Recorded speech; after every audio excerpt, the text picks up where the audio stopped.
yeah, capitalism is really bad. We will say that. That's 100% the case. That's the official Debut Buddies stance. Capitalism, bad. But give us money. I mean, we're going to get into it. I did a lot of research on Philip K. Dick as well. So we're going to talk about capitalism's impact on Philip K. Dick. Oh, interesting. Oh, good. Yeah, we can get into that. We'll get there. Hope I have so many notes. I don't think we have enough time to do all of them. So I'll hit some highlights. Anything that we don't already know. Did you write like a full-on book report? I mean, I didn't cite my sources perfectly well like that. MLA format? Well, I did AP. Oh, that's fine. That's fine. Yeah. Mostly because I've been reading a lot of apnews.com lately. Oh, sure. As a way to not be reading one of the other ones. I don't know. I don't know. Like the AP is not like a corporate entity, right? Because it's sort of just like a journalist union vibe. Yeah. So maybe that's better. I don't know. I don't know what's good anymore. Is it? I don't know either. I have no just idea. Been reading The Onion. Yep. But it doesn't feel like The Onion, does it? No, well, I have seen a couple headlines and been like, haha, and then realized that it was not The Onion. Yeah. and then it's, oh no. I do like that did they send you guys an email where they were like, hey, do you want to become like an Onion subscriber? And it's like, No. I think it's like $100 for the year, but they actually will mail you the paper again. Yeah, they're doing physical media again. And I was like, that's kind of cool. Might do it. Did you know that Tim Onion, that's not his name. Yeah, I was like, wait a minute. That's his Blue Sky username. Okay. He's related to Tim Apple, founder of Apple. Yes. He's Tim Onion on Blue Sky. I forget his real name. The owner of The Onion presently is in a relationship with Kat Abogazala. I don't know how to say her last name. I've only ever read it. I didn't know that. I only just recently found out. And I was like, that's so cute. Who's Kat Abogazala? Oh my gosh. Okay.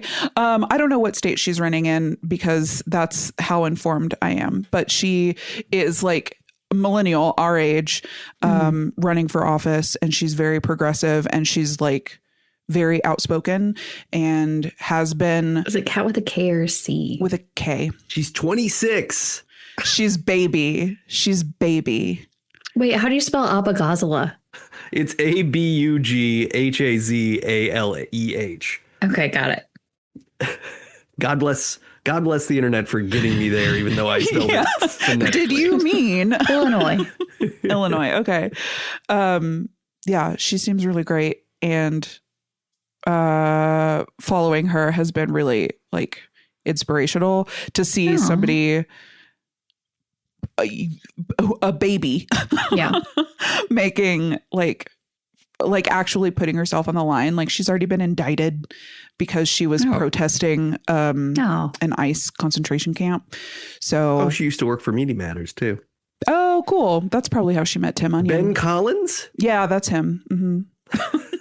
Tim Onion. Ben Collins is Tim Onion. Otherwise known as Ben Collins. Tim Onion is his Blue Sky username. Okay. That's how I know him. Yeah. Which that has to be a very trenchant Tim Apple pun. I like him. Yeah. I like him for that. He's great. He's very funny and he's very I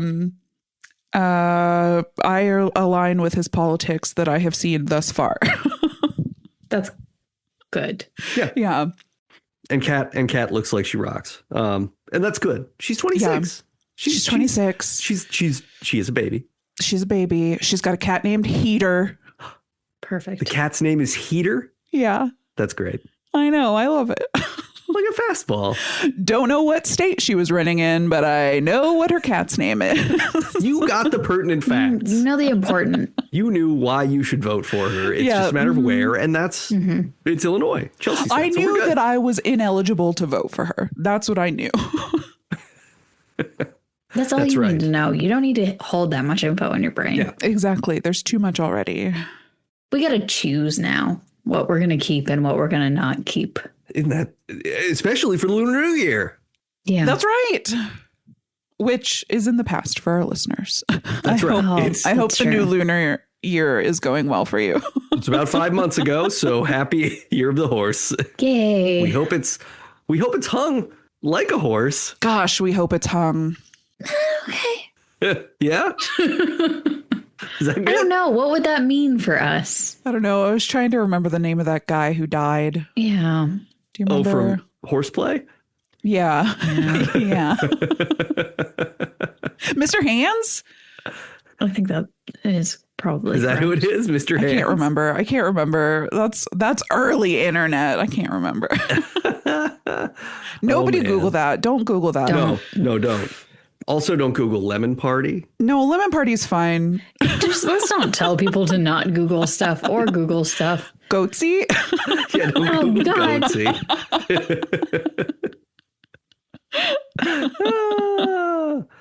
I went to the grocery store earlier, and there was a truck that was parked in 2 parking spaces. Classic. Was it a Cybertruck? No, it was Oh, just like, well. but it was a not hung like a horse truck. It was like, Got it. this we're doing too much here because we're taking Yeah. up 2 parking spaces. But I immediately thought of 2 spaces, 1 truck, right? Oh, of course you did. No. Yep. Don't Google that either. Yep. Don't Google that. No. I believe that was a hoax. I believe that was. Well, yeah, because you can see that there's a second cup, and they both picked that second cup up, so it's absolutely not true. Yep. You know, I never did watch that one. Probably won't. I didn't Probably either. won't. I don't feel the I need. don't have any actual interest in seeing any of the things. Like I've seen Lemon No. Party. I haven't seen a lot of the other ones, and I don't want to. It's just No, not- I don't need to. I don't need Like to. I prefer my revulsion to be more thoughtfully curated. Okay. Yeah. Agreed. Do I? Huh. Maybe I would prefer. And is that a service that we should start to offer?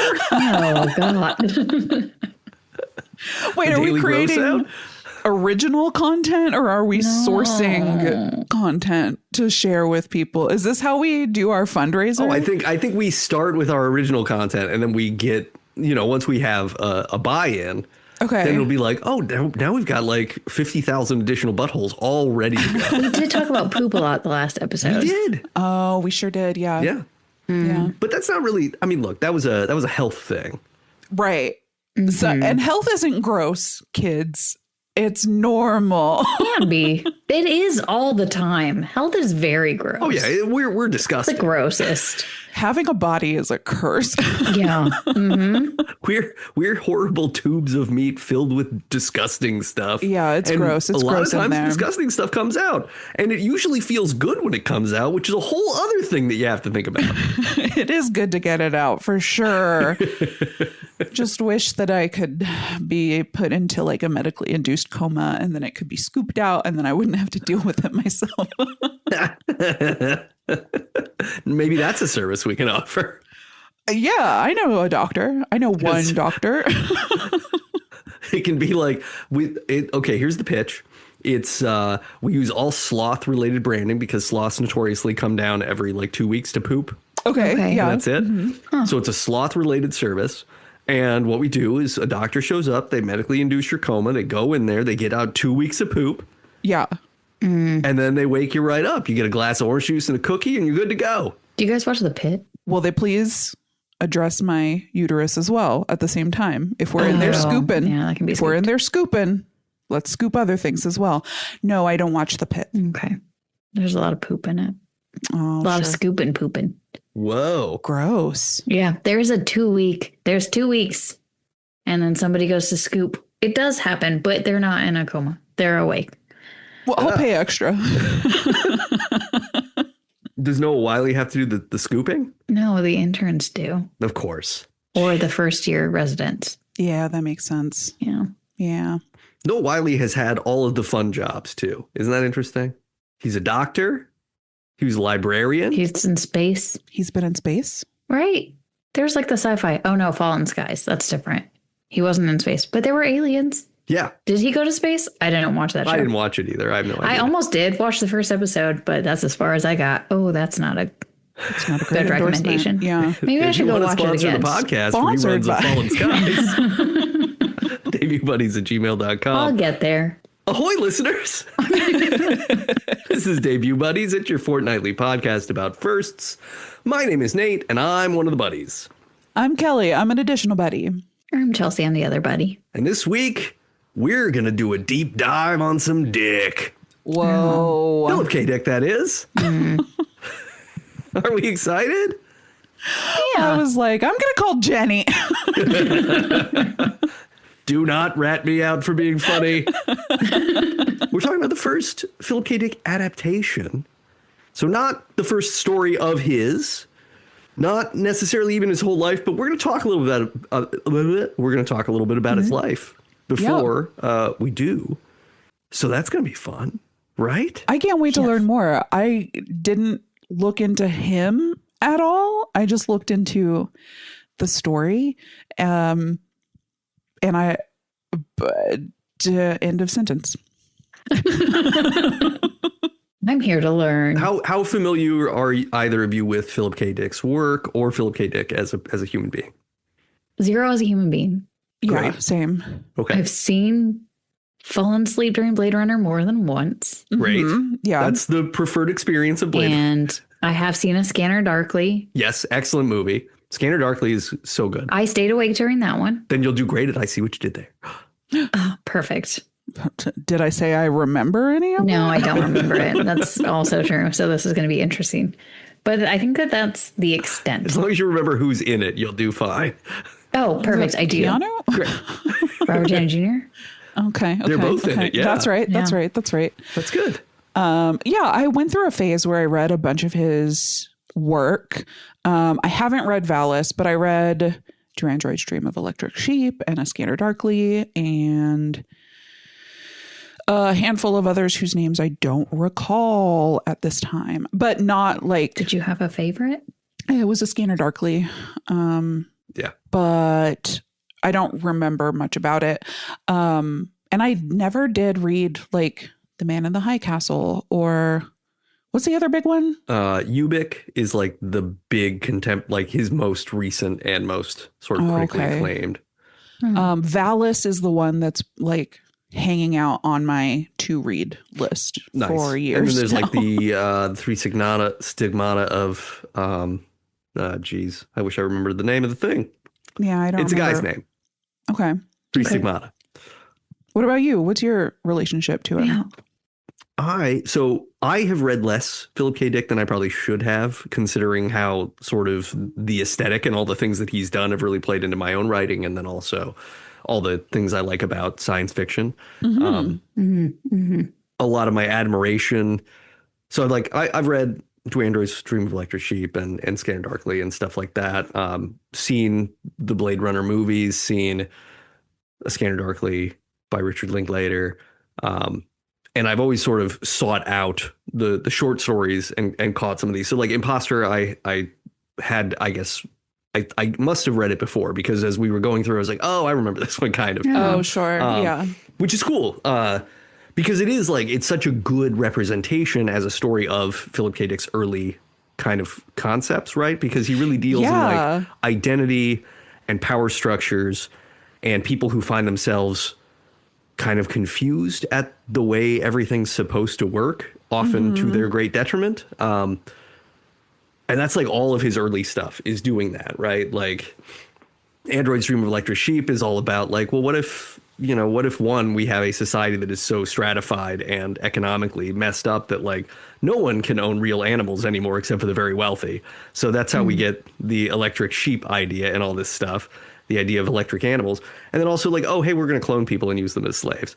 And then what happens when those cloned people don't recognize that they're clones, which is effectively what Imposter is about, right? Like it's thematically the same. Reading it, I was like, this is before that. This is such an early PKD work.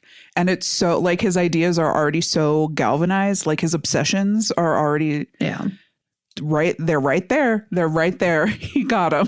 So like as he goes, like the work becomes more religious and more chaotic and more sort of like psychedelically individually fascinated with these sorts of things. Definitely.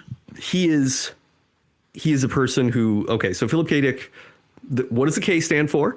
Kilgore. Wow. Chelsea, do you have a guess? Did you say it, Kelly?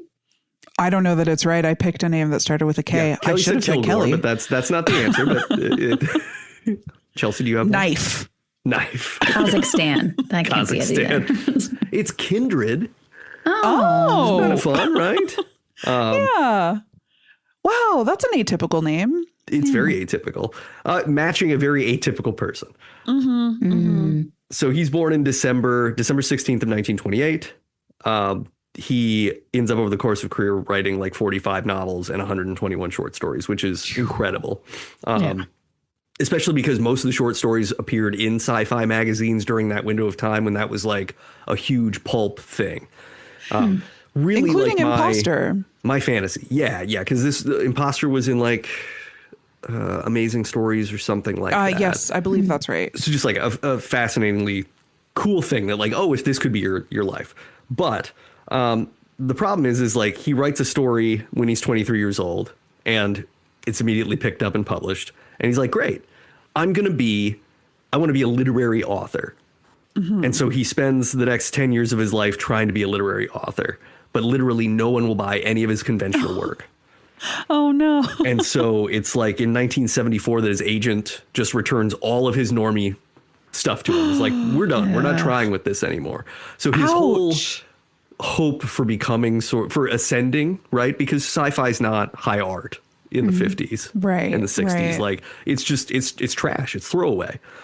So even when something like Man in the High Castle gets great acclaim, gets a Hugo Award, and is a book that's like really thoughtfully looking at what would the world be like if Germany and Japan won World War II and they divided America up. So the East Coast belongs to Germany. California, like the entire West Coast belongs to Japan. And basically where Kelly lives right now is in the weird neutral zone that belongs to nobody. Wow. But is I'm a free free person. I'm a free agent. So, and just also like exploring how the fact that like those two now powers end up in their own Cold War. Like it's really cool. It's a really cool story. Oh, wow. Right. Because it's just like, hey, what if everything went differently, but kind of ends up playing out the same because everybody assholes and they can't actually ever get along. So it wouldn't matter. Humans are humans. Yeah. We're all inherently broken. But he writes. So Man in the High Castle comes out in 1962. He's 33 years old when that comes out. In 1968, Do Androids Dream of Electric Sheep, and then 1969, Ubik. And Ubik is his like most beloved novel. And it's basically about like a purchasable sort of thing that you buy in a spray can that can rewrite reality. Oh, it's Harold and the Purple Crayon, but PKD style. Yeah, very much so. And he talks about how like there's quotes where he says like Ubik, like the product is God, right? The idea is that you're commodifying God so that you can now use it to alter the reality around you as you want. How does AI play into that? Sorry, that's just what I was like, well, that feels very similar. Yeah. I mean, I wonder what he would think of AI as it is. Yeah. Now. Because all the AIs that he thinks of in his stories are like fully functioning, thoughtful sort of representations of people and or animals or whatever, right? Much more sophisticated than what we're dealing with. And you even get further, like when you get into Scanner Darkly, which is ultimately a biographical story, and I'll get to that a little bit more, but it's very like it's about the other version of this, which is like, well, your own understanding of who you are is also manufactured, and if you take enough drugs, it turns out you don't actually have an existence at all. Like you're whatever somebody tells you are, or you lose it completely. Yeah. So so I think you would be probably annoyed with the AI we get because it's not at all interesting. It's just like, you know. I'm imagining him like kicking the dirt in front of him and being like, this is lame. Yeah. I mean, it really is. Like ultimately, it's so lame. All it is like, really, we shouldn't even call it AI. It is really stupid that we call this AI because it's not. It's just, you know, we talk about it like it's just language learning models, and it's just a system through which like it Googles faster than you can Google by trillions of times. And then it gives you the wrong, puts everything together. But synthesizes it way less well than you would. Right. It spits out a vomit of the most seemingly pertinent information, correct or not.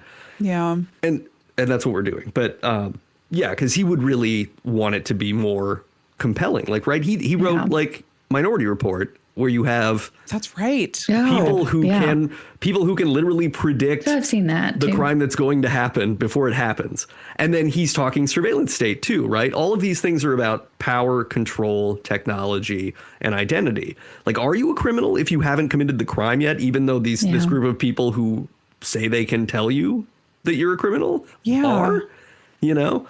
He's asking the big questions. He's writing his ass off through the 60s and 70s, and he's just functionally like given up on becoming a literary writer. So he ends up just like years of drug use through the 60s and 70s as well. That makes sense. I mean, if you're going to do it, that's like the time to do it. Oh yeah. It was like as mainstream as it could get. People were telling you to tune in, tune out, drop out, and it was great. Like time. doing LSD at the office party. Like that was the time to do it. Yeah, absolutely.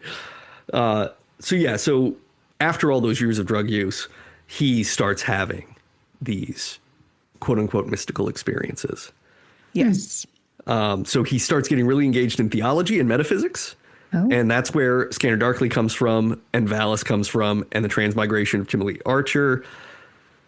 And he really is just like, basically, he's having these hallucinations where he's thinking that he's sort of contacting God, or he's contacting something adjacent to God. But he's also losing who he is at the same time. And this isn't like high concept, oh, I'm communing with a higher power. No, he believed that an entity came to his front door, and she was a pretty brunette lady. Yeah. Well, and she was like, here is the future. Yeah. He did end up marrying that pretty brunette lady. Oh, hell yeah. Because he's also, I mean, he has a lot of marriages. He's not really a great guy. I did see that. He did have a lot of marriages. Like we wouldn't consider him to be a spotless and upstanding individual. But it's also a question of like, how much mental illness does he have? That's also sort of underpinning all of this at a time when no one would have talked about that being a thing. Well, he also ended up with a hella brain tumor, dog. Yeah. Like a lot of that is going to be related in my humble non-doctor opinion. I think in my doctor opinion, they're related. Yeah. Well, like his marriage breaks down to his first wife in like 1971, and he attempts suicide. Then he's abusing amphetamines for a long time. And yeah, he had a complicated and troubled life. So he ended up describing his philosophy that comes out of these years of drug abuse and the sort of sudden metaphysical experiences that he's having. He calls himself an acosmic panentheist. So basically he said, quote, I don't believe that the universe exists. I believe that the only thing that exists is God, and he is more than the universe. The universe is an extension of God into space and time. Okay. So the premise that he starts his work from is that reality is a mass delusion that we've all been required to believe for reasons we don't even understand. Okay. I can get behind that. Yeah, that's fine. So you can start to see that. I mean, you can see that fits through everything too, right? And that's it. Reading that again, I was like, this really informs a lot of how I feel about things, because when we talk about capitalism, right, we're like, well, none of this actually exists. It's all made up. We should stop doing it. Yeah. And a lot of people just exist when like, no, this is how it is. Like, I'm supposed to buy more stuff. I need a new vacuum. I need 5 new vacuums. I should buy you know what I mean? So yeah, it's just it's great. I love him. I love him for that. So he basically is just in this space of, we can't confirm that the world exists or doesn't exist. I guess that's true. All we can confirm is that we're experiencing a delusion. No, we can't even confirm that it's a delusion, right? Like, we can't confirm shit about shit. No, that's fair. Yeah, we are only able to confirm that we have questions about whether it is or is not. Ooh, yep. Well, and even that, oh God. Okay, so over the last year, I've been trying to learn to meditate. Well, I recently gave up because it sucks ass. But a friend of mine has me using Sam, whatever his last name is, the Waking Up app. These are guided meditations. And one of the big concepts that they harp on in all of the like daily meditations is, where do thoughts come from? So like when you have a thought, who thought that? Because you observed the thought, which means that like consciousness is a prerequisite to thought. And so your consciousness is sort of separate from an individual thought. And so one of the exercises they have you do consistently is like, when you think something, quick turn and look at it and see if you can see who's thinking it. Oh. And the realization you're supposed to have, this is something that I can like conceptualize, but I haven't experienced it. Like I haven't internalized it. Is that you're basically supposed to be like, oh, that was somebody else. That thought came from the universe, not me. Like there is no me, and whatever. It's a load of hooey in my opinion. Well, it sounds like it spins off of the theory of the bicameral mind. I don't know if you've heard of that. No, but it definitely, they talk a lot about dualism. Like versus a sort of singularity of thought. So yes, I just based on the prefix in the word you used, I suspect they are related. What is that? So that, and I'm going to summarize as best I can because I heard about this years ago and I can't even remember. It might have been like a Christopher Hitchens book that was referencing this, because it's sort of it's not a provable thing, but some of the essence of it was, hey, what if religion as we know it came from the idea that there's a God, came from this developmental phase where the sort of developing human brain, when we were Neanderthals or somewhere before Homo sapien, early in that space, the mind was bicameral. So like our lovely government, there are two chambers to Congress and they're completely separate and they act accordingly. And that's what we like. And so a bicameral mind does the same thing. So you would have a thing where you would experience a thought on one side of your mind, and then you would suddenly be able to observe that thought on the other side as something that you didn't think with the side that was doing the observation, and that people would have from that gone like, oh, that must be God speaking to me. God must exist because I didn't do that. But it's here and I heard it. Oh, okay. Yeah. That is exactly, yes. I now can say yes with confidence that it relates to that. I read the Waking Up book. Sam Harris is his name. Yeah. And yes, there's a whole chapter on that. And I remember reading that and thinking how spooky it must have been to have heard your like internal dialogue for the first time. Like I don't believe that evolution occurred in one individual who one day woke up with an internal monologue, but like that's the thought exercise that I did. One day you don't have any literal, like any dialogue based thoughts.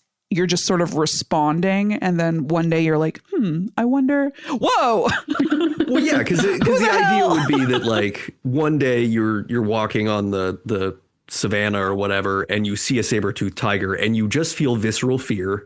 Right. And you react purely animalistically. Like, that will eat me. I have to go. And then the next day you go like, hey, that thing's dangerous. Now time to run. You should probably pick up a stick. And then you go like, oh, shit, should I pick up a stick? Wait, did God tell me to pick up a stick?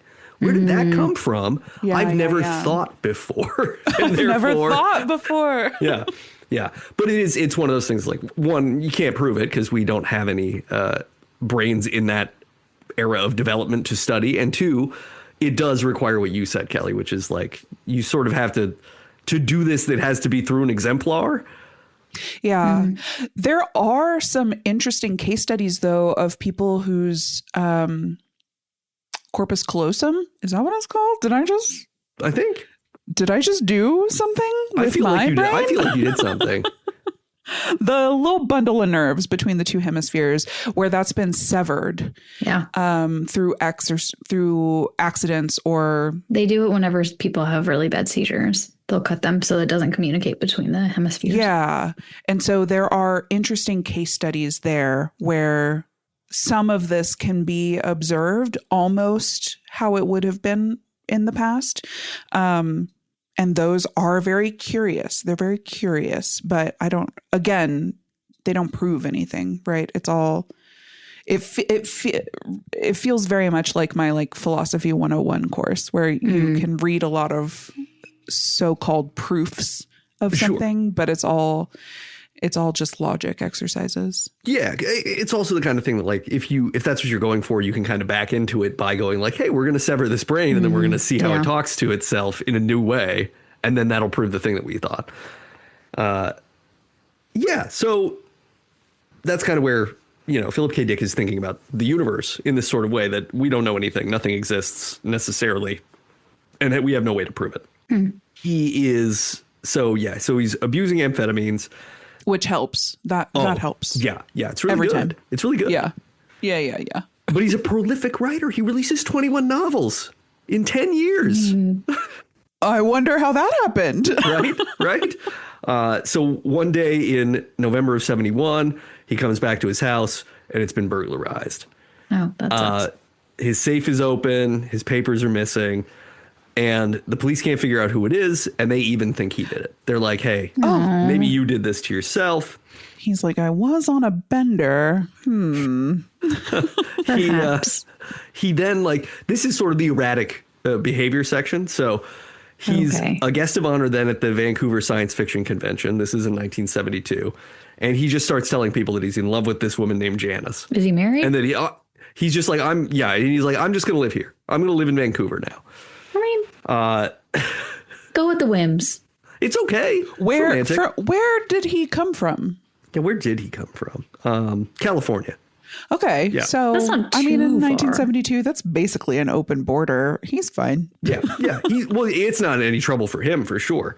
He lives there for a little while. He ends up staying with this guy that runs a local newspaper, and he asks him to leave after 2 weeks because he's just like, dude, you are too weird. The behavior's too nuts. I mean, he's still probably abusing amphetamines, so you got to figure this makes you a difficult person to be around. Yeah. Mm-hmm. He then attempts taking potassium bromide to take his life. Oh. And then he decides to seek some help. So he starts participating in something called Ex-Calais, which is a Synanon recovery program in Canada. Oh, okay. And he does that so he gets there in February. Through April, he's in that program. And that is sort of the root of why he writes A Scanner Darkly, right? Because that movie, as you recall, you get sent off to the flower fields where you get where you're going to stop being addicted to the drug. In October of 1972, he then writes a letter to the FBI about a fellow science fiction writer named Thomas Dish. And he says that he approached him to join an anti-American organization. And he was like, and I recognized what these guys were talking about because they're in this other guy's book. So now he's being like a crazy rat. Oh, no. What a fucking narc, That's bad. dude. Yeah. That's real bad. Boo. So then he writes A Scanner Darkly. Would PKD be MAGA? Damn. I mean, that's kind of my worry, is that he would be one of those people who could easily fall into it. Yeah, he would be radicalized by Reddit or whatever. Yeah. Oh, so easily. Because he's like self-radicalizing anyway with nothing. Oh, geez. And plus, that much amphetamines and all these things, like paranoia is starting to take permanent hold in what he is. 100%. So in 1974, he is recovering from a wisdom tooth extraction. It was an impacted wisdom tooth. And that is when a woman greets him at the door. She's delivering his painkiller, and she is incredibly beautiful. She's also wearing a gold necklace. The gold necklace is the Christian fish necklace. Yeah. Mm-hmm. Great. But he thinks of it as a vesicle Pisces, which is just I had to look this up. But so when you have a Venn diagram of two circles, the center part is the vesicle Pisces. So it's just that sort of lenticular shape. Yeah. So he's thinking of it as that. This is like an ultimate, this is universes overlapping. And she's like, well, it's just like a Christian thing. And he's like, no, it's the universes overlapping. It's so much bigger than that. Shut your beautiful mouth. So he says later that the sun glints off of her Christian necklace, and there's a reflection of light that he calls the pink beam that mesmerizes him. And doesn't it like hit him directly in the forehead or something? Yeah. He believes that it gave him wisdom and clairvoyance. That's kind of cool. There is a weird thing about this that I don't remember the specifics of. I hope Nate can clarify because I'm remembering this from years and years and years ago. But an amount of clairvoyance that he gained was something about his son being sick. Yes. And that proved to be true. Yeah. He had the single confirming case of clairvoyance that allowed him to believe it was true because he said that the pink beam told him his son was ill. They took his son to the hospital and he was in fact very sick. But they were able to save the kid. So it all worked out. But from that point forward, that was the first of his sort of miraculous hallucinations that he experienced. And he starts to have these more and more. And at first he's like, hey, it's because I'm taking all these painkillers because of this impacted tooth. But they start getting more and more sort of implausible because they keep happening after he stops taking them. And they keep being just sort of stranger and stranger. So in February of March of 1974, he has that pink beam as well. He has geometric patterns that he was experiencing. So if you think about like Buckminster Fuller style domes, like geodesic dome sorts of things, he's experiencing these sorts of structures. And he's also seeing Jesus in ancient Rome. Huh. Now the structures sounds like one of those ocular migraines. Yes. Yeah, that's what I was going to say. Yeah. I can't explain Jesus. Yeah, because the ocular migraines, and also that becomes that sort of thing of like how much he's projecting his thoughts about the structuring of the universe onto anything he's seeing with light, with plays of light, you know? Yeah, there's like a sun catcher in the window and he's like, oh. Right. He's like, oh, shit. It's the hand of God. Right. Or like the I think doesn't Stephen King call it the beam in the Dark Tower series, and it's like the beam is the sort of through line energy that dictates the universe. God, good pull. I wouldn't have been able to remember the name, though. Once you said it, I remembered like the imagery of it. Yeah, it's God, what a cool. I hope Mike Flanagan does a good job with that when he gets to it. I mean, he will. I really want to see it. I want to see it be good. He's adapting another King. Yeah, he's redoing The Mist. Yes, The Mist. Yeah. Yes. Yeah. Because I made a joke with other friends that in this one, the Mist will find a mister. Is he doing... Oh. Wasn't there another one? Are they redoing Carrie? Yes, he's doing Carrie. You're right. Yeah. Yes. Mm-hmm. There we go. Which would be good because it deserves a better contemporized sort of version than the one that came out before. Oh, was the Ansel Elgort? Yeah, because that was like 2008 or something or 10. Anyway, yeah. Yeah, I don't remember. Relatively recent, but it had I don't remember the name of the actress who's in it now. It wasn't Abigail. Was it Abigail Breslin? No, it was it was the actress that looks just like Abigail Breslin, or that like they're contemporaries. She's got that big grin. Joey King? No, that's not it. Sorry to the listeners who are like, I'm looking so and so. No, this is a service because you need an Matthew opportunity. Lillard's in the new Carrie. Sorry. Boom. Oh, yay. Beloved Matthew Lillard. Chloe Grace Moretz. Obviously. Yeah. I'm so sorry, Chloe.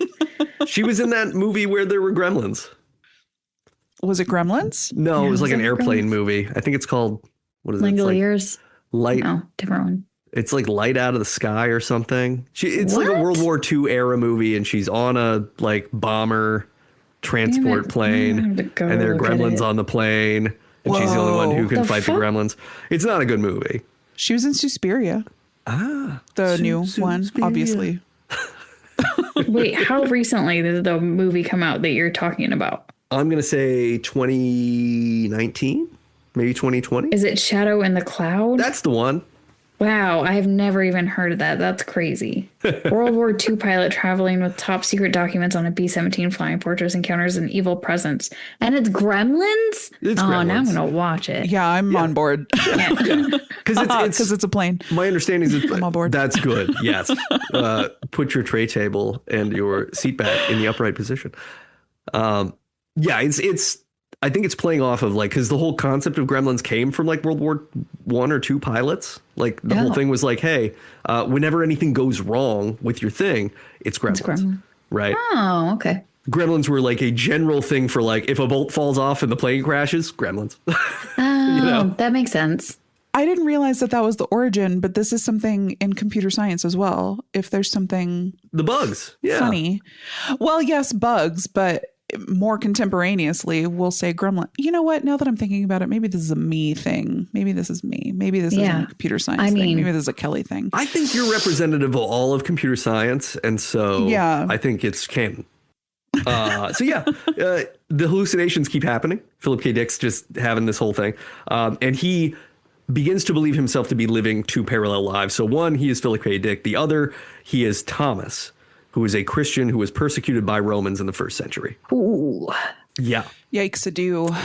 And that further informs Zebra, God, and Valis, books that he writes later in his career, because he is thinking about a transcendentally rational mind, which is that, hey, it's I have a mind, but it doesn't actually exist in one spot at any particular time, nor does it have boundaries, which is very cool.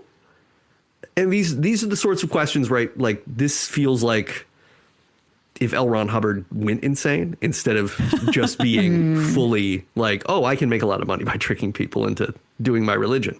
He was like a mad scientist. He wasn't he didn't believe his own. No, he's grade A grifter. He was super grifter. Yeah. Big time grifter. He starts writing more letters to the FBI, accusing a lot of people at the University of California, a professor in San Diego, and other folks of being foreign agents of the Warsaw Pact powers. That sucks, dude.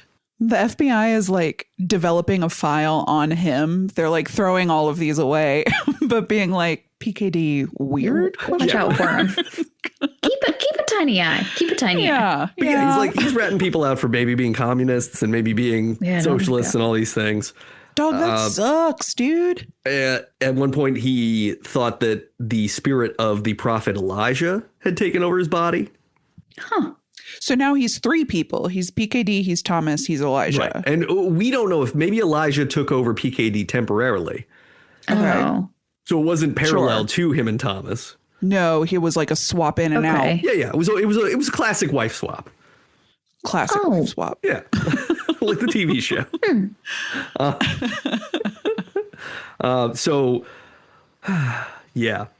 He wrote down all of these things. He called them the exegesis portions of a book later published called The Exegesis of Philip K. Dick, which I have not read. My good buddy Sean has read it. And it sounds fascinating and probably very chaotic to experience. Yeah. I've heard it's chaotic. Now, was that his like last big thing before he passed?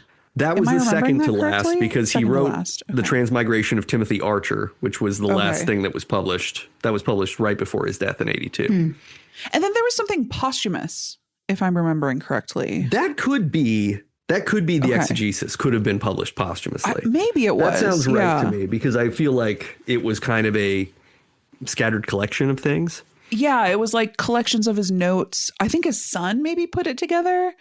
Yeah, I'd buy that. I'm half remembering this. Listeners, write in to correct me. Debutbuddies@gmail.com. But so that's some of his more chaotic stuff. As a person, he attended some Communist Party meetings when he was younger. He later shifted toward libertarianism. Oh, Boo. Wow. Yeah. He described himself as a religious anarchist at a certain point. Oh, wow. He tried to stay out of the political scene, but he did kind of participate in anti-Vietnam stuff. And he joined an anti-war pledge to pay no U.S. federal income tax in the 60s. And that ended up in the IRS confiscating his car. Oh, damn. So a little bit of a bummer there. Well, I guess I've got to commend him sticking up for what he believed in. Yeah. Yeah. He stuck to a thing. And if enough people participated in it also, they probably couldn't have done much of anything. Yeah, they can't take all of our cars. Right. No, they don't have room for that. The other thoughts that he had shared was that he felt that the U.S. government was just as bad as the Soviet Union. He wanted a decentralized government, which would probably put him in a crypto bro sort of zone now, right? You're like, yeah, let's all just be mini governments and that'll be better. Oh, and Yeah. no, the worst sort of thing that he did was that post Roe v. Wade in 74. Oh, no. He wrote Here we a go. short story called The Oof, don't like it. Pre-Persons, Oh, which okay. was No, bad. No. an anti-abortion short story. Great. And basically the Just concept great. of it was that like anybody who was under like 12 years old was considered a pre-person and could be aborted Okay. in that period of time. And in the Whoa. satirical thing of the story, a person is proving themselves. They're like, oh, well, I didn't experience these things. So technically I'm still young enough and I would like to abort myself. So it's like a very weird, complicated. You can abort thing. yourself. Right. It's not so bad. That's very different from what I expected. Yeah. I expected like little kids proving that they're like, I have experienced the thing. Yeah. Not into that. But yeah, he ended up getting death threats from feminists. But them groups. making their own choices. Well, yeah. I think, at least the main character in the story is making their own sort of satirical spin on it. And, the completeness of his intention is probably lost because I feel like that's sort of his thing. Yeah. Is like a lot of his stories sort of swing and miss in a weird way, or they swing and they hit, but they just hit differently enough for different people that there isn't like everybody got it. And he'd probably be okay with that because he'd be like, well, everybody lives in their own reality that's been created by God and I have no control over anything. The universe doesn't exist. Yep. Words belong to their readers, etc. Yeah. So in February of 82, he talks to his therapist talking about his eyesight's going bad. And they're like, hey, go to the hospital. And he does not. Dumb idiot. The next day he suffers a stroke and then he's in the hospital for 5 days and then he's brain dead. And that's it. Oh, damn. Yeah. He's a weird dude. The very first short story he published was titled Rug. And it was about a dog who believed that garbage men came every day when they came every week. They were stealing food that the family was storing in a container outside. Oh, Aww. That's why they bark so much. cute. I like that. Yeah, I love that and it's the same thing, right? It's the same theme of everybody understands reality differently, and so Yeah. Yes, yeah. this yeah. is You have a limited scope of perception. So that's a very quick, totally incomplete and probably not perfect cover of Philip K. Dick's life. Should we talk about Imposter and Out of This World? Yeah, but first I want to say thank you. Yeah, thanks. Because I didn't look into him at all. That was really informative and interesting and disappointing. Yeah. This is the kind of thing where I think about like, if the internet existed when Philip K. Dick was around, everybody would hate him. Yeah. Right. Oh, big time. Mhm. And then I wonder, like, how many people in total who have made things would be on that same list because everybody just sucks. You know what I mean? Yeah. Yeah. I mean, if it was somebody that could not say anything, they could be good at not saying Well, that would be the stuff. trick. Yeah. Yeah, everybody and, just shh. We say that on our podcast. Yeah, as we as wag we our mouth off tongues. bi-weekly. I think too, like, obviously there's undiagnosed mental illness stuff that's going on with him. And there's also this, I think, really deeply seated sadness and depression from never being recognized as a literary writer, right? Because I don't know, like writing sci-fi then would have been like you're in the minors and you just be like, I'm the best player in the minor leagues and no one will take one of my regular literary books and publish me and let me have a chance to reach the broader audience. I do hate that. And it's so like sci-fi is, in my opinion, sci-fi is well respected anymore. I think it's a more powerful thing than a lot of literary fiction because it gives you the opportunity to trick people into understanding things that they didn't know they understood.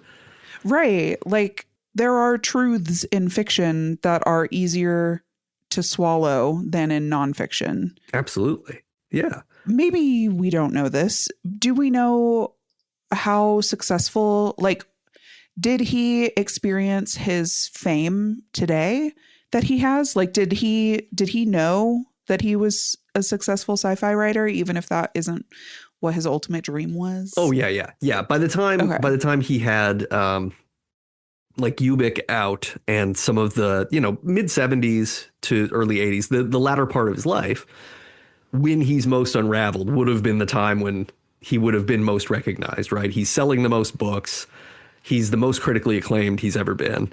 And that's really when sci-fi starts to take off, right? We've got like Asimov around that time, or was he earlier? Well, Asimov's like the 50s. 50s with a lot of stuff. Okay. But yeah, I mean, sci-fi starts to take off in the 60s and 70s because 2001: A Space Odyssey happens. We land on the moon. It's why so much like sci-fi stuff is like mid-mod coded. Yeah. Because it's just like, well, we can go to a store and buy stuff and build and put a set together with this. Yeah. I mean, it's because we would have been like sci-fi as a junk food consumption was, the 30s all the way through the 60s. And then it's really the late 60s into the 70s when, and I think it really has to be that, Sputnik, we're launching satellites. We go into space ourselves. We go to the moon ourselves. Like, it becomes real enough for people like, oh shit, is science fiction really like kind of closer to reality? Right. It's like, I've been really focused on the fiction, but I guess science is part of it also. and yeah, so you start thinking like, Kubrick does 2001, and now we're connecting like the late 60s drug scene with the idea of like, well, maybe like transcendental meditation and all these philosophy things are real, and you can go into space and come back as a next era of humanity's space baby if you go for long enough, and then you get Star Wars and Star Trek and all these other things too that are happening at the same time, right? So it kind of all hits at the right time, and Dick is doing like the most drugged out, what the fuck sort of thing, right? Because like, I don't know what Philip K. Dick thought of Star Wars, but I would assume he'd be like, yeah, it's garbage. Because what? Like, they're not saying anything. It's just people doing stuff in space. That's stupid. Like, Luke Skywalker should question whether he has a body or not. He would. I think Dick would like Dune. Oh, Dick would love Dune. And I also wonder if he would like the prequels. he seems like a prequels guy to me. Yeah, maybe. I mean, probably more because we start getting absurd. It gets more like on the nose philosophical. Yeah, I rewatched episode 1 again recently. Again? Nate! Good. But part of it was I was watching it. I was like, fuck. Like, all the Senate stuff in that movie and all the like discussions of trade stuff hits so much harder right now because I'm just like, God damn it. This is exactly how it would go down. George Lucas knows he knew what was going to happen. It just takes one gravelly talking asshole and an aggressive person by his side, and they're just doing this shit. God, they got a clone. They got an army of robots. Yeah. With minimal training. Yep. God. Yeah, that's wild You're not stuff. Wrong. You're not wrong. So get Tim Onion on the phone. Yeah, I'm gonna call Tim Onion. I'll tweet at him. I'll skeet at him. Skeet him up. So Imposter. Yeah. Yes. Imposter is a short story that Philip K. Dick published in Astounding Science Fiction magazine, is what it was, in 1953. And it was adapted in 1962. There's also a film from 2001 starring Gary Sinise, Madeline Stowe, and Vincent D'Onofrio. I thought about watching it, but the ratings are not good. I did the exact same thing you did. I was like, oh shit, I should check. Nope, I should not check this out. This looks both long and boring. Yep. And that's pretty much what it's supposed to be. That's a great cast though, eh? Yeah. That's like that's that late Sinise run post Forrest Gump where they were putting him in all kinds of stuff. Everybody touts the Rotten Tomatoes score. That's like what most people use as a gauge. I'm more familiar with the IMDb score myself. I know how to interpret that for my own barometer.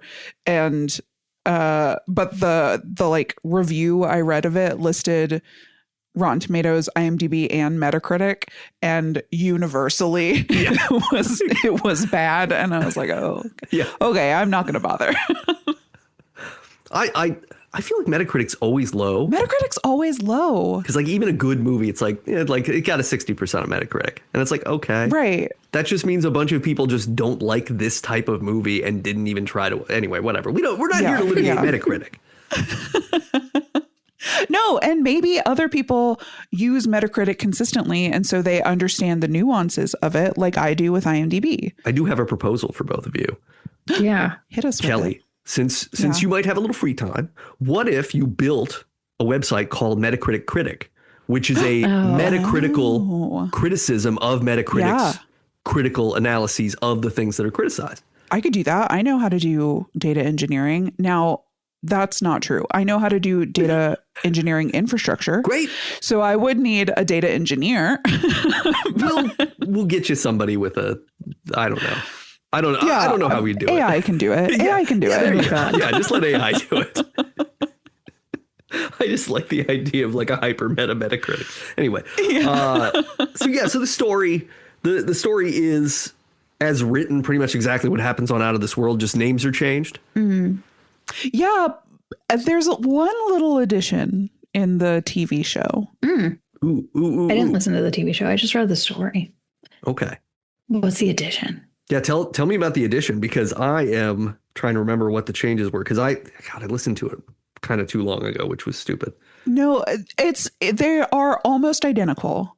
The one addition in the TV show is the main character's like, I don't know who she is, his secretary, maybe. Jean is her name. She doesn't exist in the short story, and there's certainly no like love story. Oh yeah, no, you're right. In the short story. Yeah, because like the second act of the Out of This World recording is basically like him convincing her that I'm not the imposter. I'm the real guy. And she's very quick to believe. Yeah. She's like, of course you're not. Of course you're a real guy. Girl Friday character. She's just like, she's on board. She's ready to go. And they get to go off on this. We're going to put the clues together to prove that you're who you say you are. And then she's like, don't you know I love you? And he's like, whoops. Well, I suppose I do now. Yeah. Because they're British. Okay. Makes sense. It's so British. It's such a British recording. It's very British. It's adorable. But yeah, this is a story about effectively Philip K. Dick's greater obsession, which is you don't know who you are. You don't know who you are. You don't know who you are. And maybe you shouldn't find out, because it can be really bad to find out who you really are. Like, which holds in both this and the Out of This World version. What a cool story. So should we summarize it? Yeah. There will be spoilers, I suppose. Yeah, spoilers for The Imposter, a 70-year-old short story. I feel like we did give away a bunch already. We have, yeah. But not the ending. Not the ending. Kind of. I mean, you don't want to be who you are. I mean, we haven't given it away any more than the title of the short story. Damn. Good point. Yeah, so in the short story, the character's name is Spence Olam. In the recording, it was like a very just British guy name. What a silly change. I wonder if Olam is hard to parse in the recording. Yeah. Maybe it's just a British accent thing.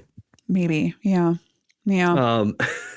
So he's a member of a team that's designing weaponry to fight some aliens, and they're called the Outspacers. And he gets confronted by the security officer on the project and accused of being an android imposter who's been sent to sabotage everything. So scary. Yeah, and he's like, whoa. And okay, so your first Philip K. Dick thing is like, hey, what if the government decides to label you something?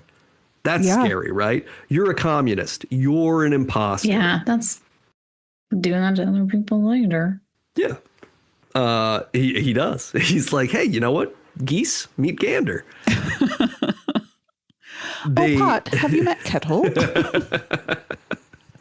They find the spaceship that has crashed just outside the city. That was where the imposter was. And apparently the android is supposed to detonate a bomb by saying a code phrase. And so Spence is working to try to clear his name. He escapes from the people who have him locked up, saying he's a traitor, and he gets back to Earth. Yeah, because he's captured on the moon or something. On the moon. Yep. So yeah. It's so funny. They capture him in the short story, and I think in the TV show, they capture him on Earth and they stick him in a shuttle, and then they get to the moon in like 15 minutes. Oh, yeah. And then, he escapes the moon. Comes right back. So he escapes the moon, comes back. And he like calls his wife. He's like, I'll be there in an hour. Yeah. He gets down there. He gets ambushed by security people who are waiting at his house. And so he decides that the only way he's going to be able to prove that he's the human is that he goes to the spaceship and he'll find the android's body. It's gonna be like, look, here's the imposter. I'm the real me. Look, he's gonna do the classic like, and then switch them up. And it's like, well, who are you gonna shoot now? We're both this. He gets there. He finds a bloody knife. We don't know it's a knife, though. At first, they just think it's a part of the bomb. They think it's the bomb. Yeah, they find something with blood on it, and this triggers in him to realize that if there was blood there, he would have been the one who was killed. So then he goes, oh shit, I must be having the revelation that he's the imposter. And that alone, him realizing who he is, causes him to explode and destroy everything. And so the lesson I took from this is never to do any amount of self-reflection ever. Genius. I think it's a classic fake it till you make it story. Mm-hmm. Fake it till you make it and then continue to fake it. Yeah, just keep faking it. Never actually make it, just fake it forever. Just fake it. Just fake it. God, what a story. What do we feel? What are our reactions? Chelsea, what do you feel? There was a quote at the beginning of it that I felt very much when I read it. All I want to do is take a long rest. But I guess everybody feels that way.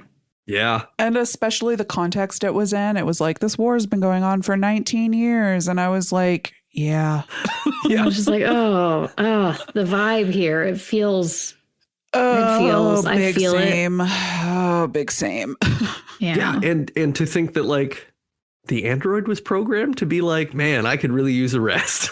Yeah. And even he was like, maybe we're not on the right side. But like, maybe that should have been the first hint. He was like, maybe we're not doing the right thing. And I was like, oh, damn.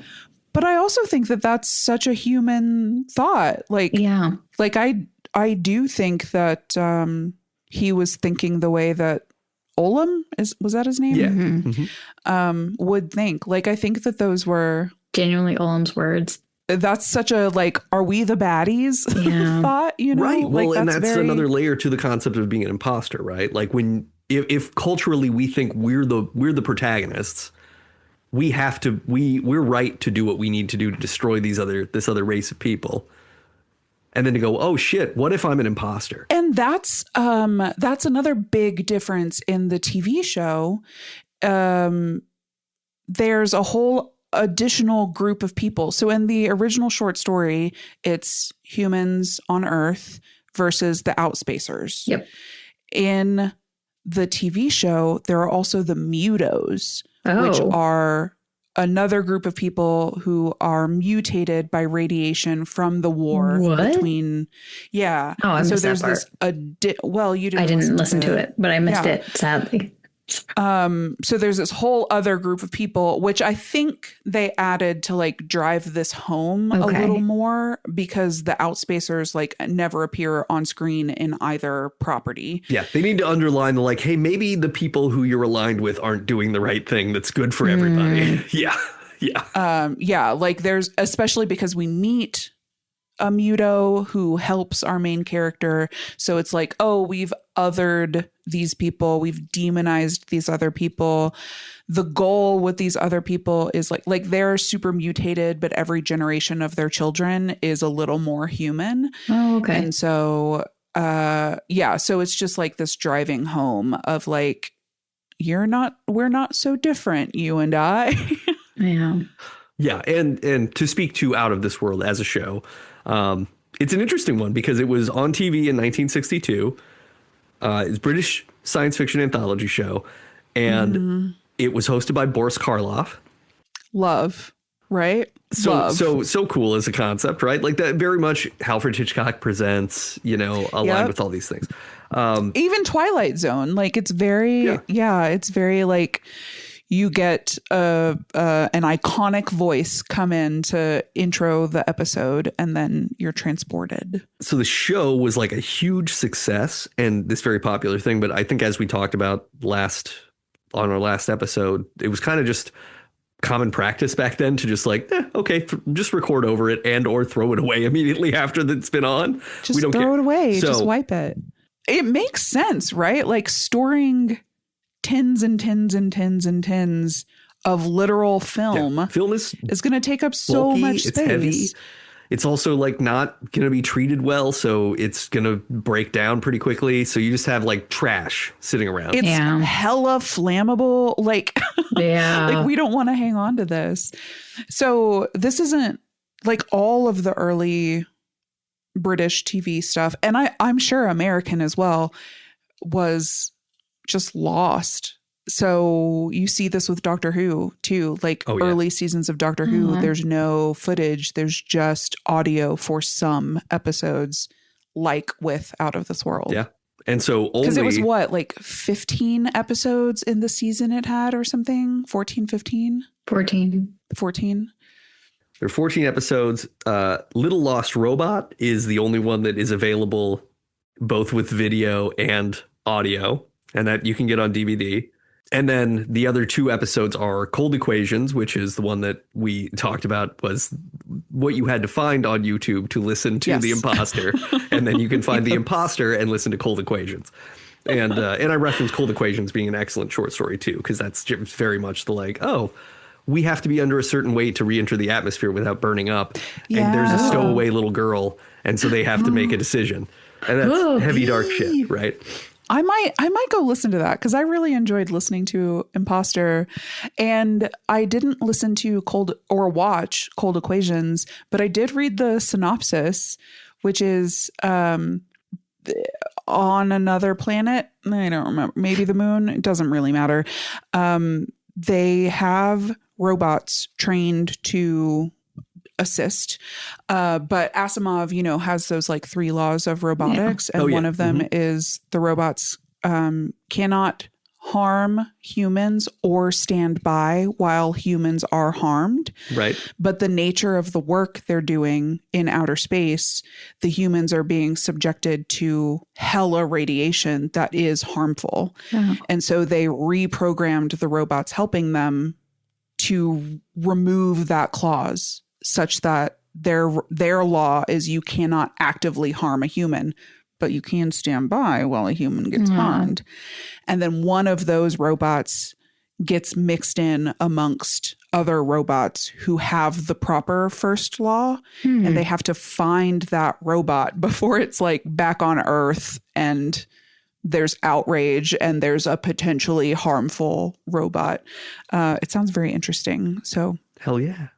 That's what I got for the Philip K. Dick. My big question is, what do you guys think? What do you guys think about it though? Like what makes you human? Was this android that's a question. Human? If he has all the thoughts and memories and impulses and desires and wants as the original human, is he human? Yes. Nathan, the yes? Yes, just an immediate yes. Have you seen the show or heard of the show Upload? It's kind of... No. Okay. No. It's on Prime. It has, I think his name's Robbie Amell. I cannot remember.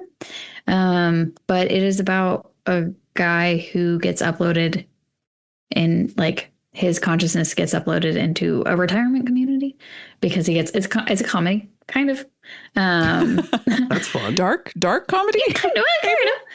He gets uploaded into a retirement community, and like I don't want to go too far. I like the show, and it's finished. I think it's 4 seasons maybe. But it like his body doesn't exist anymore. And it goes through like him not existing or existing.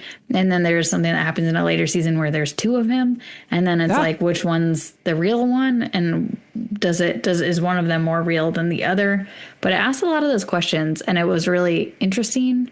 And it's like, so our consciousness is what makes us human, but like without a body, does that still make us? And then there are like people that are on hard drives that just exist, but they ran out of money, so they can't be like doing stuff. So they're just sitting in a hard drive as a consciousness. Well, and like bits and bytes get corrupted all the time. Mm-hmm. They go through that, and they go through some weird, fun computer stuff within the. Yeah, it's very upload. like this is such a. This is asked all the time. Like there are early X-Files episodes about transhumanism, like uploading your consciousness to the cloud or whatever. And I know people are like obsessed with that idea. That sounds dreadful to me. It's also the classic like Star Trek question. Like if your body is disintegrated during the beaming of up, Scotty. Yeah. And you're reassembled on the other side. Like, are you the same person? Right. Yeah. I mean, I don't have an answer. I fall in the no, he's not human camp, but I can't articulate why I feel that way. Am I just prejudiced? Have you guys seen that post that's like against AI where it's the first AI slur I've seen where they call them a clanker, and I like that. And I'm going to like, that's just a clanker, dude. No. That's just a clanker, the future dog. Of anti-robot hate speech. Yeah. So here's what I think most nuancedly is that he is human until the moment that he realizes he's not. Because that's all we are, right? Like, if I reached a point where I realized that I was no longer alive and this was just a hard drive I've been uploaded on, and we are just doing all of these episodes because it's what we do. Like, are we AI hosts? Yeah. So that becomes the question. Like, I think that our identity becomes this thing that's very individual, but also very sort of self-fulfilling. That's also so recursive, right? Like if you suddenly realize that you're not human, like let's say that he didn't explode the world, but he just has to like wrestle with that realization. Like that's crazy, right? To feel like you're human and learn that you're not, and that's like provable. You're not human. This is a classically compelling story, right? Like, not to bring up Star Trek again, but Data. Oh, sure. Or, did you guys listen to that fiction podcast, Wolf 359? No. I didn't. I didn't finish it, but it was really good. And the ship is an AI who's like, I think that he's not human, but maybe he's a person. No. Fair. Yeah. Because what becomes interesting is that he's also like the levels of what we are and what we're not.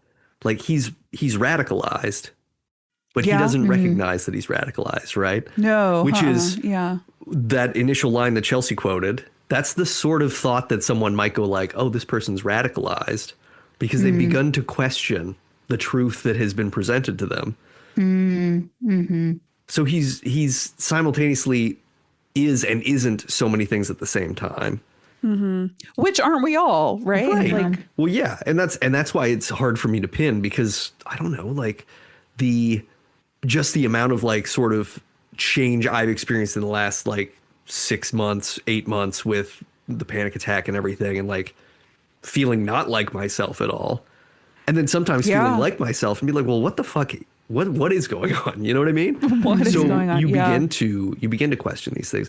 And, you know, we look at it with the way this country operates now, and how you begin to question like, well, what are American values? What does being American mean anymore? Yeah, we've got split brain in the country. Yeah, but it's also a thing that we sort of can't, like, from an outside observer, they could just say, like, well, you're all Americans because you live in America, you grew up in America, like, you're Americans. Yeah. Whereas we would be like, well, no, but I identify as a more complex, different thing than what you're labeling me.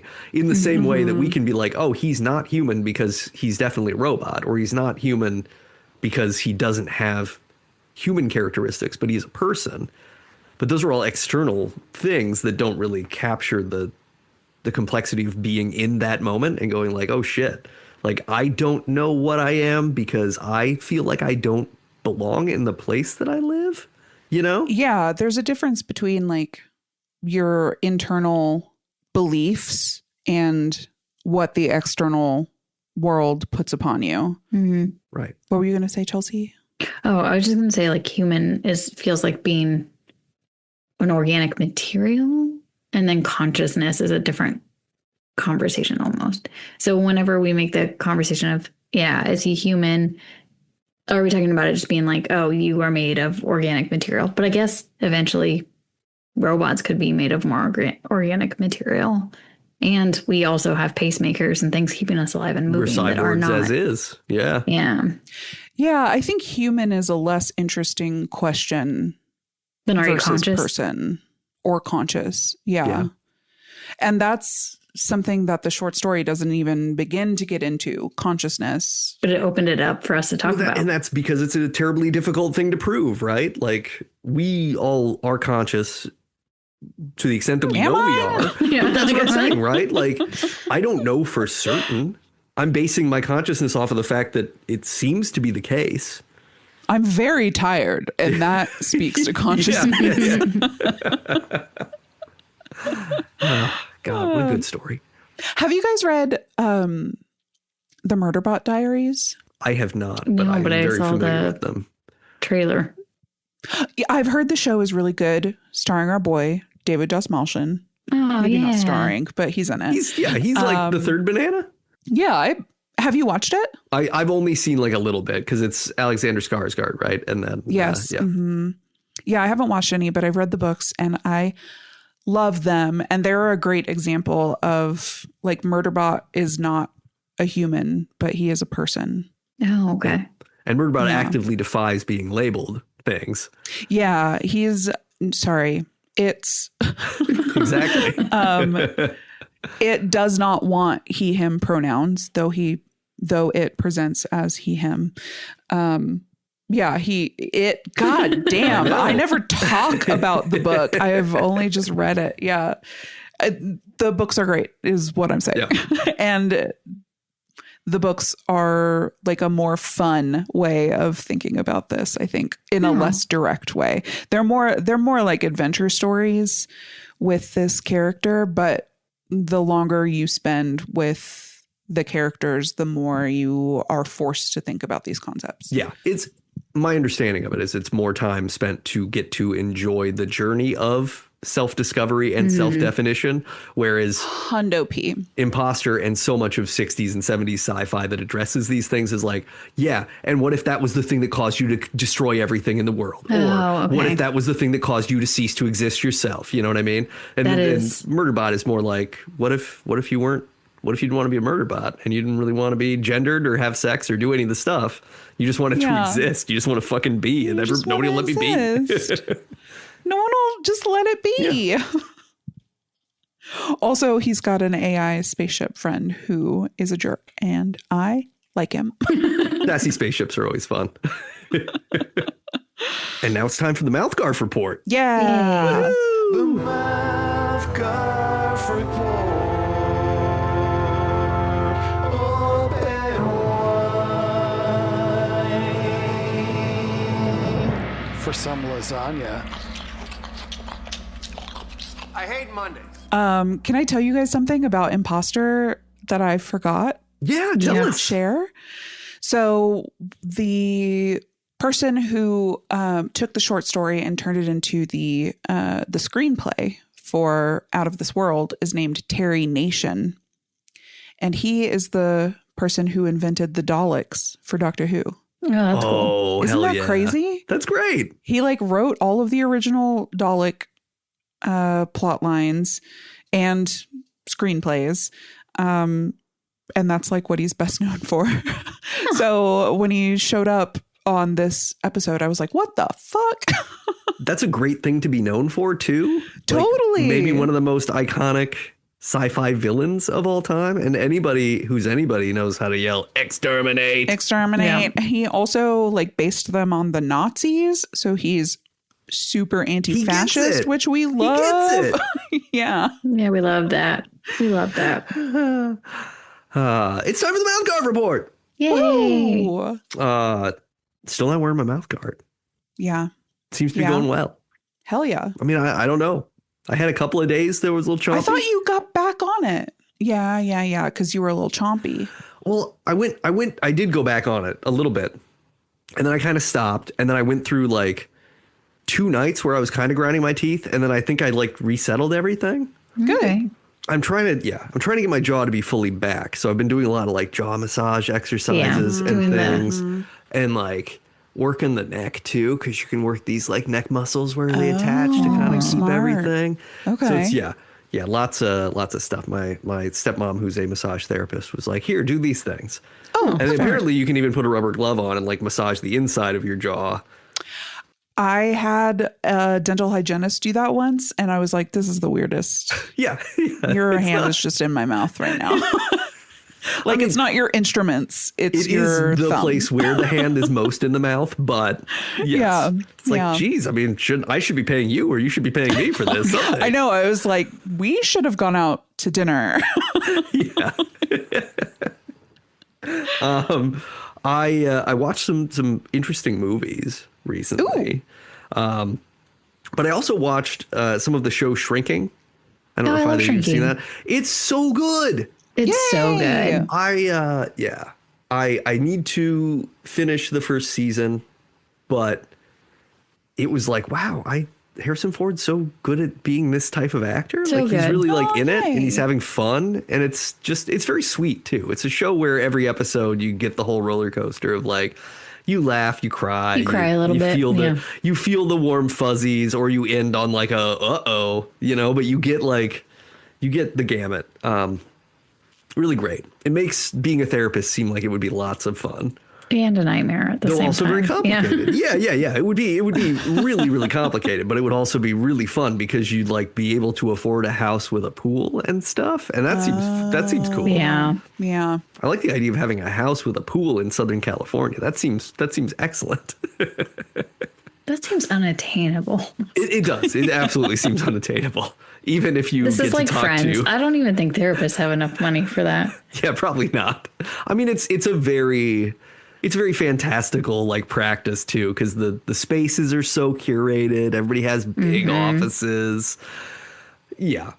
None of my therapists have had big offices. Lots of nice big windows. Yeah. Very comfortable. But like Harrison Ford takes too many edibles one time, and then he's trying to eat his tie. Haven't we all been Great. there? It's good stuff. But I watched a bad movie called We Have a Ghost. It's on Netflix. I was wondering about that movie. It's a very bad movie. Good. I'm glad I did not the- watch it. David Harbour is the ghost. Oh, David Harbour has 0 lines in the movie. He never speaks. that's for the best. David Harbour has a terrible comb over for the whole movie, like cartoonishly bad, so that you would think like, oh, this is a quirky movie with a quirky ghost, but the movie doesn't know what kind of movie to be. So the first part of the movie is quirky and weird, and then as the movie goes, it's like David Harbour was murdered by his wife's sister and her husband to steal their daughter. It gets so dark. And then, big spoilers for We Have a Ghost. Don't watch it, but big spoilers for We Have a Ghost. What the gasp is? You looking at that comb over? No, I looked. He wrote one of. Sorry. She's feeling big feelings. It's happening. Hold on. I have to see if he's the director or the writer. He's both. Okay. Happy Death Day to You. So the Okay. second one, but Happy Death Day is one of the best movies. Yeah, Happy Death Day Period. rules. Yeah. No, sorry, I looked it up because I was like, who made this movie? Who is the maker of this movie. And it's Happy Death Day to you. Yeah. And well, it did. That's what I'm trying to make sure I'm not wrong about. But that's important to me. Sorry. This is like, God. No, I recognize that. Look, somebody can have a stinker. Like, that's okay. It could have been studio interference. That Life happens is all the about time. bangers and stinkers. This does stinkers. definitely feel like a Netflix interference situation because it is so much a Netflix movie. It's too many different kinds of movies at the same time. Bummer. It does the second screen dialogue. He's the thing. director of Happy Death Day. Sorry. Okay. So he was going to be the director of Scream? Was that the one? Or was that something else? No, that was Ready Sixth or Scream? Not. That was the Ready or Not. Oh, Ready or folks. Not. Okay. Yeah. Never mind. Yeah. But yeah, Seven it's Cream. it's just all over the place. It's a very serious movie at times. What a ghost is and how a ghost works doesn't make a lot of sense. Like David Harbour we need can... rules. What? We need rules. Oh for yeah, ghosts. no. We need rules. He can leave the house, but only after they tell him he can leave the house. And then he flies through things, but he also rides in the back of the car a lot. He disappears at will, except for when it's plot convenient for him not to disappear, so they can be shot by special guns that can trap the ghost. Okay. But in a not Ghostbuster way. It's Lame. just, it's bad. And the very ending, spoilers for the very ending of the movie. Yeah. The ghost is reunited with his daughter, who was taken from him on the night he was murdered. Oh. So his adult She's daughter. still alive? His adult daughter. Who's still alive. Because he was murdered in like the 60s or something. And so she's like in her so 50s. she's an old lady now. Yeah, Okay. she's- Oh, yeah. just her 50s. Okay. Yeah, she's pretty young considering. So it's unclear what the timing is for anything. Okay. They have this tender moment where they see each other again. David Harbour still has no lines. He is not allowed to speak. There is no emotional catharsis in that regard. Weird. They hug in the way that like he's a ghost, so he can sort of make himself physical enough that they can hug briefly. Okay. And then she like steps away, and then we cut and we come back to him and the main character kid who found him in the first place, sitting at the same lake where he was just seeing his daughter, who he had never seen again. They're sitting skipping stones, and the kid's talking to him about how what a wacky adventure this has been. And then he goes full on end of the snap in Infinity War. Like he turns into sparkly dust and starts disappearing. And then we pan back over to see that I guess like the daughter's just been standing there the whole time. So they went from daytime when he talked to his daughter to now it is night. It is like dusk. Huh. He's been talking to the kid since, and then he disappears. Then he But not crosses over. talking. He's been. No, he's just sitting there. But he crosses over. Good for And him. he kind of just gives one look back at his daughter and then disappears. And it's just like, what the fuck? Like this, nobody. Weird. It's just very unsatisfying movie. Oh, that's a bummer. Yeah. So don't watch it. Don't watch it. Bad movie. Okay, thanks. That's why. But the director is why I wanted to watch it, because I was considering it and I couldn't remember why. Oh, bummer. But good to know. Yeah, like it spends a lot of time trying to do a like, what if this family became a viral sensation because they had a ghost and they posted on the internet? Mm-hmm. But then it gets darker and darker from there because, of course, then there's government ghost people who are like, oh, we want that ghost because it proves the ghosts exist and therefore funding or something. Men in Black show up. Yeah. Makes sense. And then it just gets really dark into the murder thing. And then there's this whole like, oh, the family also has all this like intergenerational strife about who's a good father and whatnot. And it's just like, it should have been maybe like a 5-episode series or something. Okay, so David Harbour needed a child, and the child in present day needed a dad. Yeah, kind of. But Anthony Mackie is the kid's dad, and he's not a bad father. Oh, okay. Like they just clearly don't get along in a very teenager way. Sure. Because for what it's worth, this kid who is like a Zoomer is just playing like Eric Clapton and like 60s era white music. And that's part of what the rift is about between him and the dad.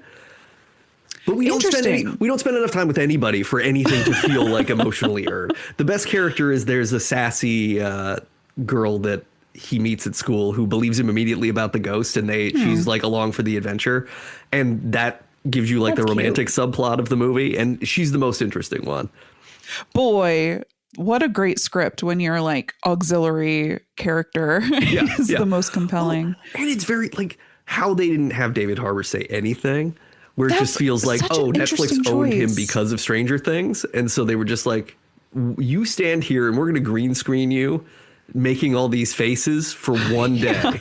And then we're going to put you into the movie, but you don't ever say anything. And it's like, but shouldn't I say something to my daughter who I haven't seen in 50 years? No, you should not. You shouldn't say anything to her. Just look tender. Like this is, you've never seen her and you want to give her one more hug. He knew that things were rocky with Lily Allen and that he was going to need money soon. So that's fair. So that movie's not good. I rewatched American Psycho, which I hadn't watched in probably 20 years. Been a long time. Yeah, same. And I loved it this time. Like the first time I watched it, I remember feeling distinctly uncomfortable. Like it was a movie that just like rubbed me the wrong way. And I would have watched it in like the early 2000s. So I was a younger man and I was softer and I had been less exposed to the evils of the world that we witness every day. This watch, I was like, oh, it's really perfectly put together. While it doesn't do what the book does, which this is the big beef a lot of people have, is that Bret Easton Ellis's book has a different thing and that like, Patrick Bateman is more of like a doofus and a loser in the book. And Christian Bale is just like an Adonis. So it's a little tricky to... He's crypto bro. Yeah. But it's... I think it all like... At the end of the movie, he's just like had his break. He thinks he's killed a bunch of people. He thinks he's killed a bunch of people. He's not sure anymore, whatever. He goes and sits down with all of his old like Wall Street buddies. And they're watching Ronald Reagan talk about Iran-Contra on the news. And the one guy says, how can he lie like that? How can he be so cool about it? And another guy says, some people are just born cool, I guess. And I was like, okay, I get it. That's the movie. That's the thesis. That's our underline. Like capitalism makes people into cruel, shallow entities that are really good at bullshitting, but don't really care about any of the destruction they cause and have no meaningful connections to anything. I was like, I love it. Great movie, because it's true. Gosh, have you read it? No, I haven't. I should. No, nor have I. Yeah. And then I also watched the documentary "It's Never Over, Jeff Buckley," which, if you're a fan of Jeff Buckley, it's a very good documentary. It's on HBO. Very tender, very sweet. Pretty much proves that like this is kind of an angel human being who was just like really earnest. Like. Earnest about everything. So at one point, Amy Mann's like, yeah, so we were working on some music together, and he just kept writing notes about how we should have sex. And I was like, you don't need sex, dude. And he was like, well, but we could still have sex, right?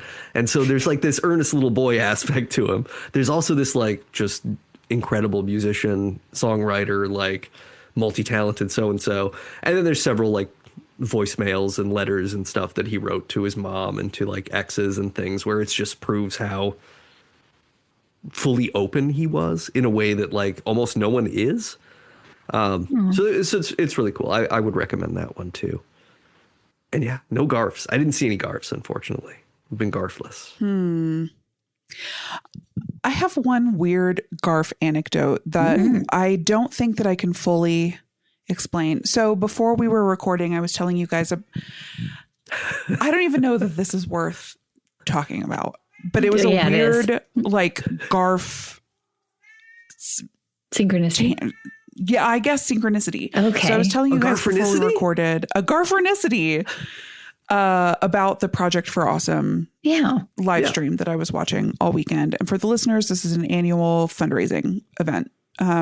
And I was watching the live stream of it.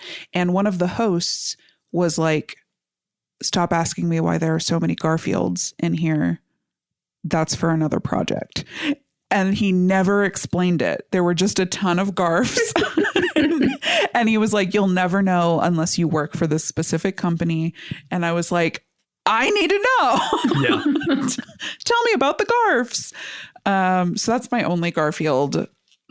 No substantial garfs, but I have great news. Yes. I have a number of great newses. Oh, excellent. So many news. One, oh my God, dude, my teeth feel so much better. Yay. I've been like really, really, really intentionally holding my mouth open so that I cannot clench. And like I'm no longer in constant pain. Oh, good. And I can even chew stuff and it's okay. Okay. Unless the stuff is cold. Okay. And then it hurts. So we're not Is it totally like a nerve healed. sensitivity hurt? I think so. Okay. Yeah. So it's just we've just got to keep on keeping on.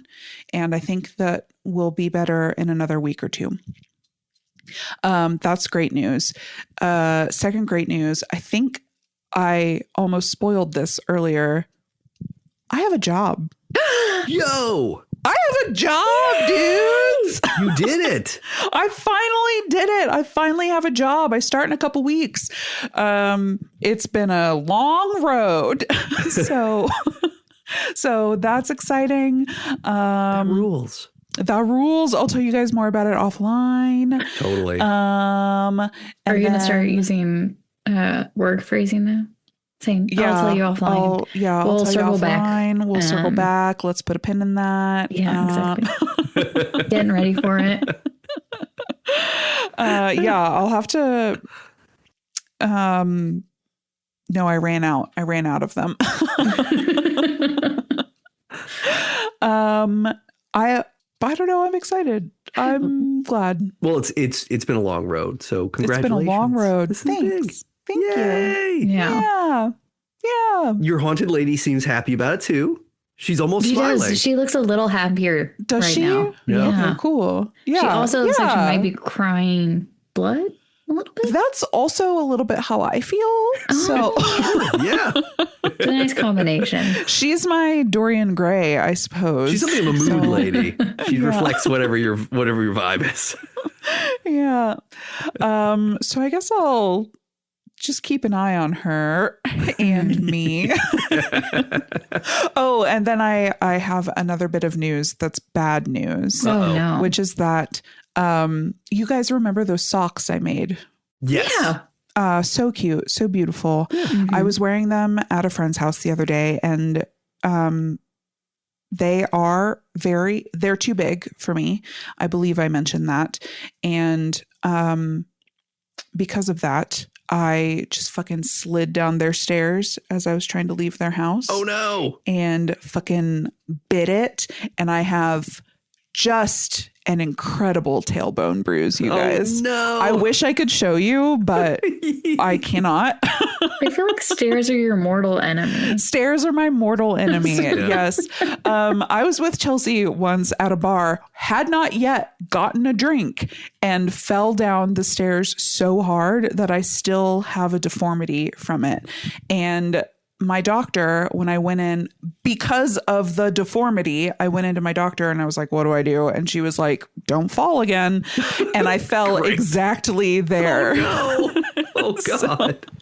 So at any moment I could, I basically what I have, the deformity, is a giant blood clot.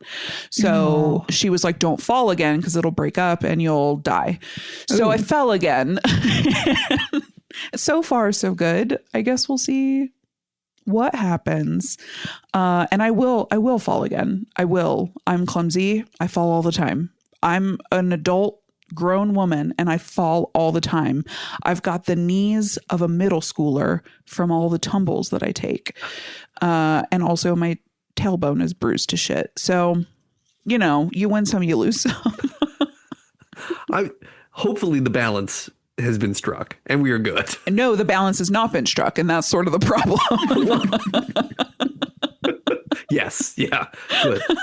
It took me a second, but I see what you did there. Yeah. I've got poor balance is my point. We need to get you like one of those strap-on chairs that extends so that when you fall backwards, it just makes you sit. Yeah. Well, I need one of those like bumper, like you put toddlers in so they can run around. Oh, yeah. Yeah. Yeah. There's like a Scandinavian company that make like inflatable bike helmets that it's just like a collar you wear. And it like explodes. And the moment that you're going to do tumble. the thing, it becomes a helmet. You need that, but We like need, a whole like, body. it's a But like belt. a belt. Oh, I was gonna say a belt that just Yeah. Yeah. Trademark. Trademark. Patent, copyright. I don't know. So yeah, I just fell and then slid down all of the stairs. Jeez. And they were like, oh, so it's they're both my friends, but I was friends with the male portion of the couple first. And his wife was like, oh my God, are you okay? And he was like, you took that like a champ. And I was like, oh, I feel very much like I'm being parented right now. Yeah. Rub some dirt on it. Yeah, She's yeah. like, oh my God. I'm of the walk it off mentality. I was like, I'll be okay. I just need to like, it's my dignity more than my body right now. Like, just let me get out of your house. Yeah, took a tumble. Bruise is black. It is a black bruise. Oof. Yeah, it's not great. It's not great. But do you need like a donut to sit on? Yeah. When I sat in my office chair, I was like, holy shit. like, oh no. I like lumbar support really got me. So yeah. So, it's good to keep my ego in check. I got a job offer and then I got an injury, and that's good. Yeah. Other thought, just like no socks and stairs combo maybe in the future. Yeah. No, I can never. Those have to be just like, those have to be in boots and never just on their own. Yeah. And railings. Railings are there for a reason. Let's start using them. God. And as I got to the stairs, I was like, you're going to fall down these stairs. Oh no. It was only like 4 steps. It's not like still, but that's still not enough. It's still not enough fun. to do damage. Jeez. Enough to do damage. God, will keep us posted on that. Yikes. Yeah, it's good. How are you, Chelsea? Oh, my Garf news is just continuing. So the name that we have maybe settled on, we have given her a different name every day for the past 2 weeks. Mm-hmm. Potato has lasted the longest. I love it. Love hot potato. We have gone through so many. I did go through a phase where I really wanted it to be, there was this one, and this is why it's not the name. It's because now I'm not going to remember it. It was like Bionnet or something. Bioni. I don't know. But it's like an Irish medieval cat that purrs very loudly. Aww. And is like a little cuddly cat. And Brioni. That's what it is. That's cute. And that's what we were going to call her for a bit because she purrs so loud and she drools. So she does this thing where she like starts making biscuits and then starts drooling. And it's very gross, but very cute. Very cute. But then we did meadow, we did cricket, we did clover, we did scout, we did, oh my God, how many? We did so many, and they changed so many. We almost nougat. It was almost nougat. Nougat lasted like a day and a half, but it got so close to nugget, and I said it was too close to Ted Nugent. Yeah. So like, that was my favorite we had to go away from that. But nougat was like a good one, like, because it's like marshmallow, which was her original name. Sure. But like a little bit off. Underappreciated candy bar ingredients. Exactly. So we were like, okay, well, but it just kept changing. And then eventually I was like, I thought she feels very like Irish to me because she's got like little red orangey flecks throughout her coat. And she's got very bright green eyes. Yeah. She's very, very beautiful. And so I kept trying to come up with Irish names, and then potato. I mean, potato Famine works. Oh, I didn't even know. I was going to ask if it was insensitive. No. They still love potatoes over there. They still love potatoes. Yeah. I think it's because me and then my brother came over, and then we just started saying names, and then she responded to potato. Like she looked up. Perfect. And I was like, potato's your name now. That's your name. I'm not sure if that was the word because I asked him later. I was like, what was the name she responded to? And he said potato. So it might not be, but that's what we're going with. And that's been 2 days, which is the longest that's been a name. We did think about continuing a bit. Ryan's not happy about this. I wanted to, where she never has a name and her name changes every day. I might keep it up. But I mean, that's sort of what having a cat is like. Like, my cat is named Mouse, but I call him Pig most of the time. They don't live with their name. Their name changes based on the vibe. It's fluid. Yeah. Mm-hmm. Yeah. And then the only other thing I can think, I didn't see any movies. Been catching up on the 28 series, which Awesome. you can listen to at Never Show the Monster, hopefully. You sure can. Probably. Surely it's out by now. Yeah. Oh, it's definitely been out by now. We've had some scheduling. We've had some wrenches thrown into some stuff. But yeah, and we also got a brick. Did I tell you all that? A brick? We have it on our refrigerator, and it goes and it turns off most of our apps. And you have to go into the kitchen to allow yourself to use the apps again. Ooh, tell me more. How does so it just lets text messaging and the phone work for calls, but nothing else? It depends. You can you can block up to 50 apps on your phone. Cool. Yeah. So you can choose. Most of mine are blocked. I still have like my email and then my phone and my text messages throughout the day. I am not very good at keeping it bricked, but Ryan has had his bricked since we got it, like 7 days. And he feels really uncomfortable going to unbrick it. So he's like, I'm not going to do it. It has like a counter. And now I've gotten so far. So like it's been working really, really well. So wait, so do you have to leave your phone on the, I don't know what this device is. It's you have an app, and like on the phone, you can like schedule to not have access to apps, and we've tried that, but you like click 3 buttons and then you can get to your apps. So it's like it doesn't do shit. Yeah. But the brick, you have to physically go. So I can go. I have no one can see this. Boop. It's a little plastic brick, and then I can say brick device or unbrick it. So I could say brick device and go scan it. This is not an ad, but if they want to sponsor us, that would be great. Yeah, non-spawn would spawn. And I can brick it from where I'm at right now. Like I can go ahead and brick it remotely, but I can't. I can't turn it off. The only way I can turn it off is if I go tap the little plastic thing that allows me to do it. You have thinking 5 unlocks. I don't know what happens when you get to the 5th one, so I'm not going to do it. But I'm sure it's like you can reset it, but I'm not going to do it. So I was just imagining like an emergency situation where you had to run out of the house instantly, and then you were like, I can't use my phone anymore. Yeah, at the hospital, and you were like, But yeah, so far it's been really positive, and I would recommend it. That's so cool. Interesting. Yeah, because I've tried because I still have the macro to like turn the screen to grayscale. Yeah. Mm-hmm. And that does help me to an extent, because then you look at it and you're like, whatever. I don't care about any of these things. They're just a bunch of stupid squares. But yeah, it would be nice to feel less like tethered. I need to look at anything, because I actually don't. I'm kind of not using most of the stuff on my phone as is. There's just a lot of shit on there. I'm like, I can't delete that because I use it occasionally. Yeah. But I don't ever like, wow, I can't wait to do X. Like I only recently looked at Instagram again and like really did that. But otherwise I've been trying to not look at Facebook and stuff too. My problem is just like unconsciously picking it up. Like I'll go look at a text message and then I'll go do a bunch of other stuff. And then I will never respond to the text that I opened it for. And then like 5 hours later, I'll open my phone and then I'll go to text someone and then I'll be like, oh, fuck. That's why I opened my phone. That is why I opened my phone. Yeah. That happens to me a lot too, where, then you're like, oh my God, I thought I was going to respond to this. I'm so sorry. I hate it. And I don't know. I want my phone to be my phone. I don't want it to be like a magic little pocket monster. That sounds...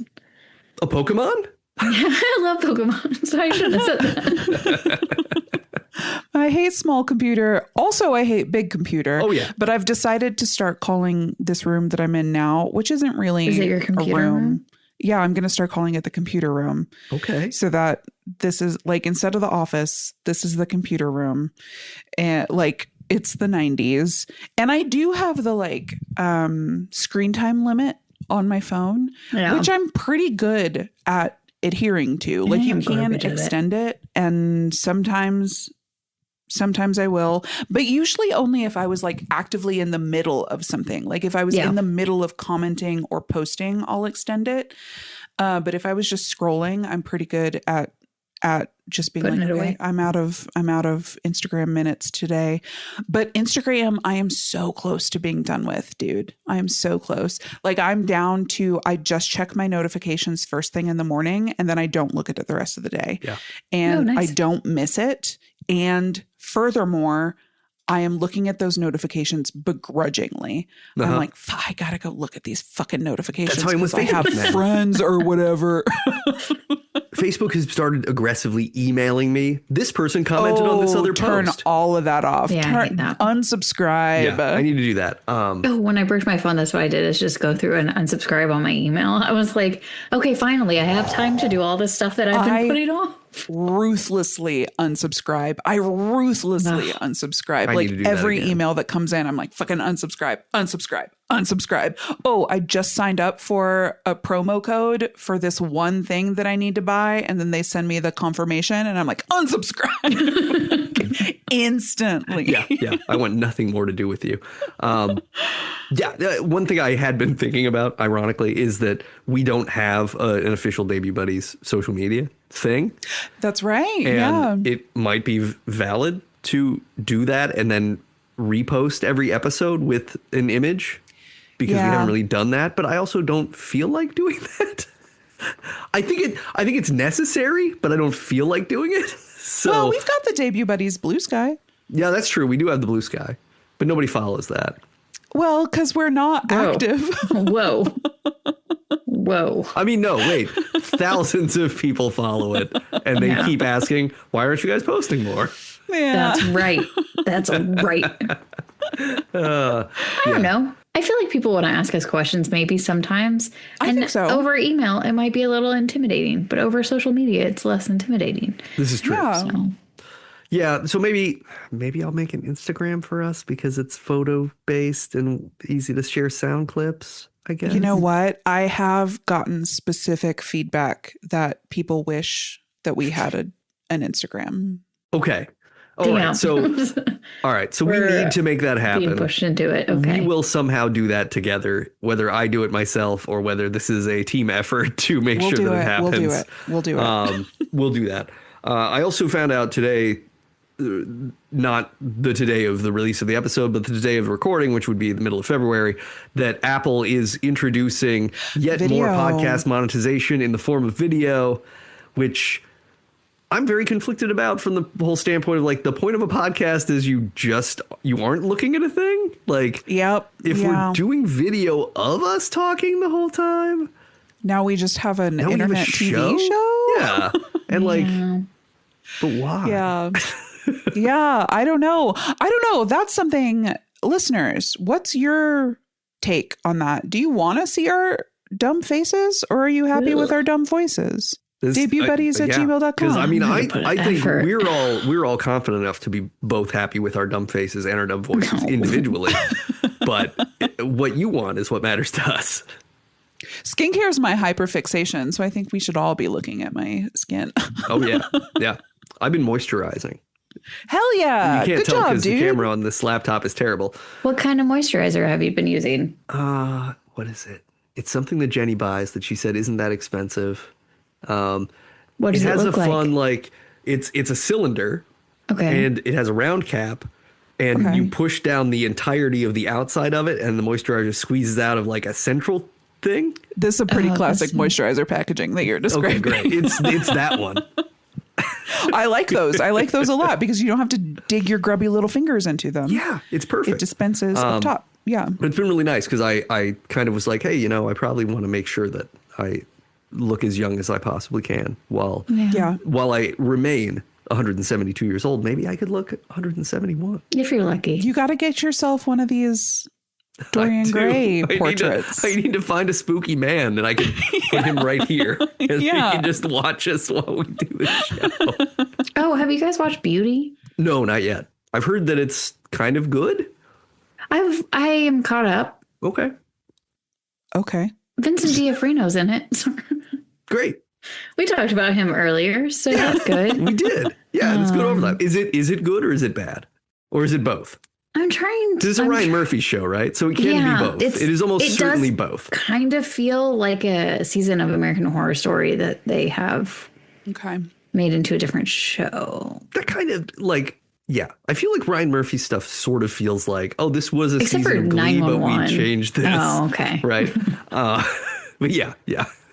He does a lot. Very That guy does a multifaceted. lot. Yeah. Constantly making shows. Much, maybe. You know, maybe Too we're much. spreading things. Yeah, maybe we're spreading things a little thin, and there's not a lot of substance left. I don't know. Yeah. But yeah, beauty's like kind of like the substance, though, right? Yeah. Like conceptually. There's a new horror movie coming out that was billed as Mean Girls Meets the Substance. Okay. Oh. I'm very interested. I'm very interested. That could be really good. Or very bad. It could be Only time will tell. Well, horribly terrible. I'll do the research and I'll report back. I love it. Can't remember the name. Don't know when it comes out. But we'll think about we'll figure it out. And listeners, if you are screaming it at your headphones right now, thank you. We heard you. Thank you. And we'll tell you Yeah. next week what we heard you say. Yep. And that was the MouthGarf Report. Yay. It's game time. Are you ready for a game? Always. Excellent. I like Chelsea, very excited. Kelly, very apprehensive. Hesitant. Kelly, No, I'm I wish ready. that fall would have killed me. I don't want to play this game. It's time to play. I see what you did there. Woo!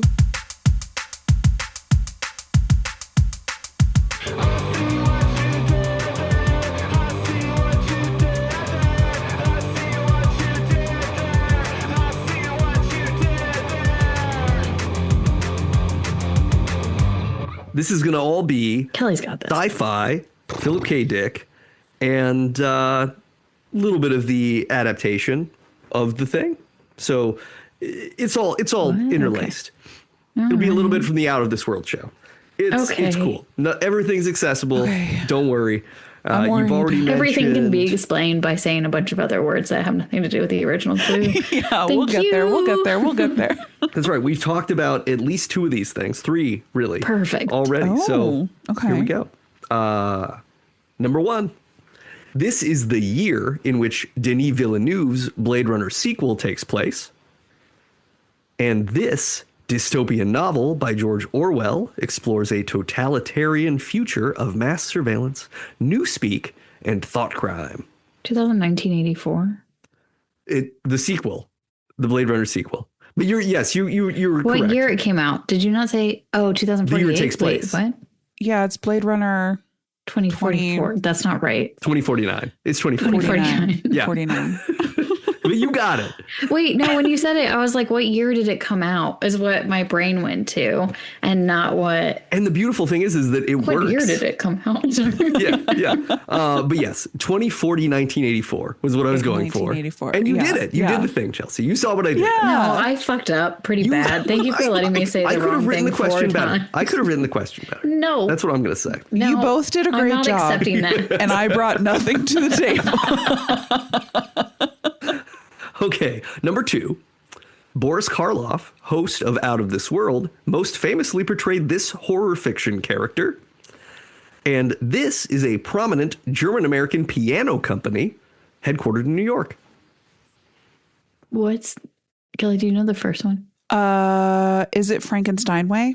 It is Frankenstein Way. You see what I did there? Beautiful. Steinway and Sons is and another Sons. name, Yes. but Steinway counts. They go by Steinway. I had to like flashback. We had a baby Steinway at Bentonville High School. That's so cool. And Oh. we had a special little I worked in the theater is the only reason I know this. We had a special little climate controlled room because tuning them is so expensive. And so we'd Yes. roll it out for performances and then roll it back in to this special little hermetically sealed room. It's a humidor for the piano. Yeah, exactly. that's and great. so I was like, I know the name. I had to do a deep pull. And this was because when I was looking up like, okay, what connects with Stein, and I saw that, I was like, oh, and then I spent like a half an hour reading about the history of them. And it's pretty fascinating because it's like, they're like one of the best piano companies in the world. Yeah. And it's like such a big deal. And yeah, they're very, they're so precise on the tuning, but pianos are really, really susceptible to changes in humidity and temperature and all these things. Because, everybody should. I don't know how many people think about the fact that pianos are chorded instruments. String Right. instruments. Yeah. So you just have like a bunch of stuff that can just get like, oop, that got a little loose, that got a little loose, and then suddenly you're like, bonk. So Yep. that was the out of tune piano. Out of tune piano. Yeah, It was bonk. uncanny. You did a great job. Yeah, thank you. Sounded No, like you've been an out of tune practicing. piano. You can't tune a fish. Number 3.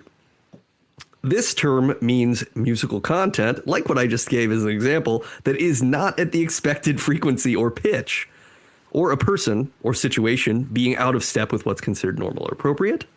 And in Richard Linklater's 2006 A Scanner Darkly, this dark-haired wild stallion stars alongside Robert Downey Jr., Winona Ryder, and Woody Harrelson.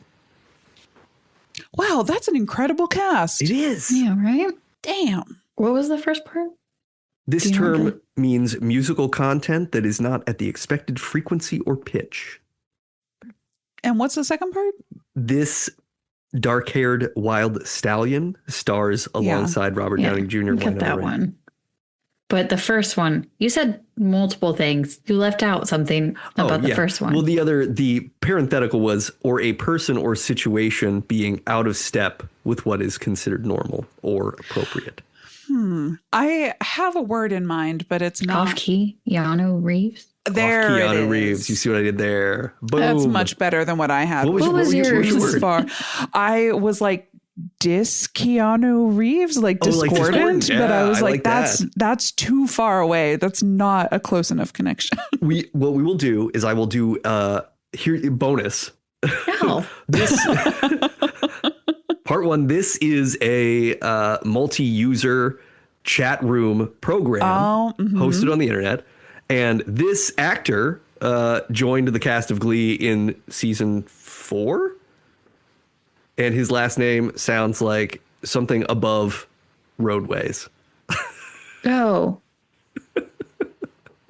This is on you, Chelsea.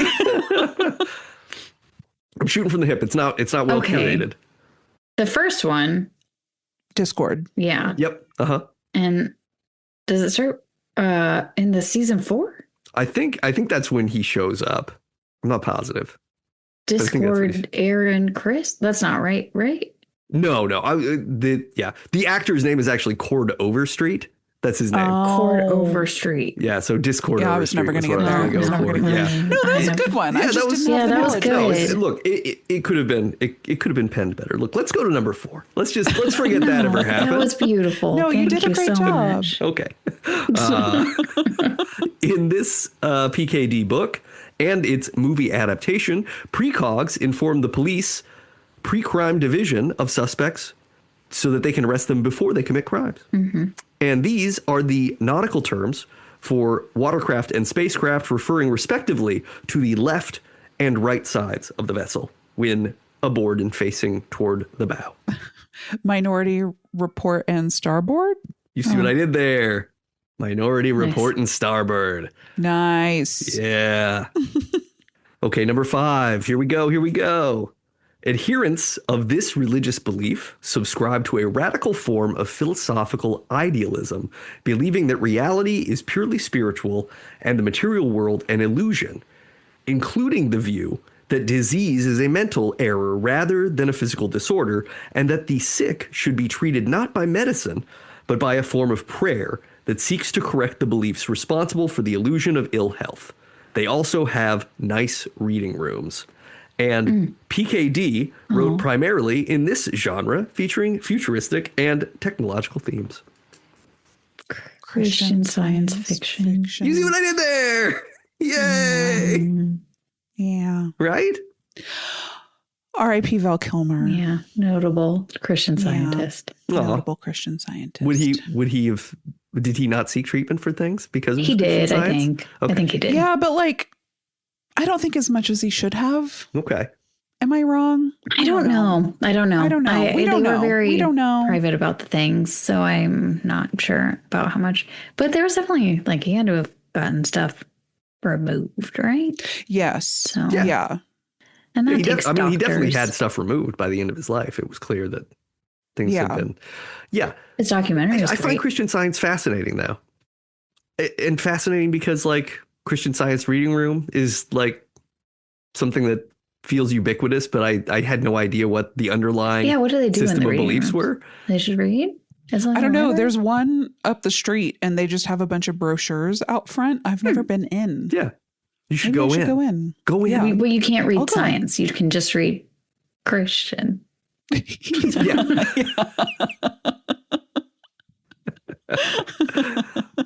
And that was I See What You Did There. Woo! Oh my God, it's so Yay. fast. I didn't even realize. Yeah. Hooray. It's already over. Yay. And now it's time to talk Debs. How many Debs? How many Debs? How many Debs? How many Debs? Huh. Yeah. Big huh. Well, I'm going to say 5 for the story. I enjoyed the story. Yeah. I didn't listen to the thing. Philip K. Dick is a lot weirder than I thought and learned a lot. But if I'm focusing on the story, I'm going to remain a 5. And this was really fun to learn about him. I agree with that. Yeah, it's a fun story. It's a good story. I have a question for you both. Yeah. Did you find the ending to be predictable? I thought it was going to end up being the friend. Oh, that's a supposition made in the TV show. Oh, Yeah, Mhm, they present that as an alternative. Yeah. wow. Yeah. That's where I was trying to go with it. Yeah. I feel like I don't know that it's predictable. It's sort of like, it's something that feels predictable when you get there. But I think that's also yeah. sort of what lots of satisfying stories do, is you get to the end and they give you the thing that you didn't really know that you wanted. And you're like, oh, that's what I wanted. That Yeah. fits Okay. so well. And then there's nothing that will ever bore me about that kind of thing. Like this person running for their life. Like if Harrison Ford in The Fugitive in that movie, and at the end of it, he was like, no, I actually did kill my wife. You'd be like, oh shit. Spoiler. Amazing. I've never seen it.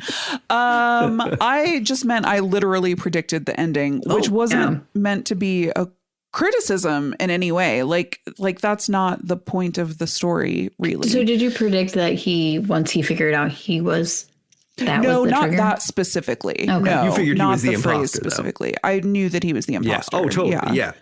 I think that's the other thing is, right. The title is The Imposter. The whole thing is about, hey, this is the guy who's being accused of being an imposter. He's trying to prove he's Right. not an imposter. Surely he will be the imposter. That would make the story Yeah. most interesting.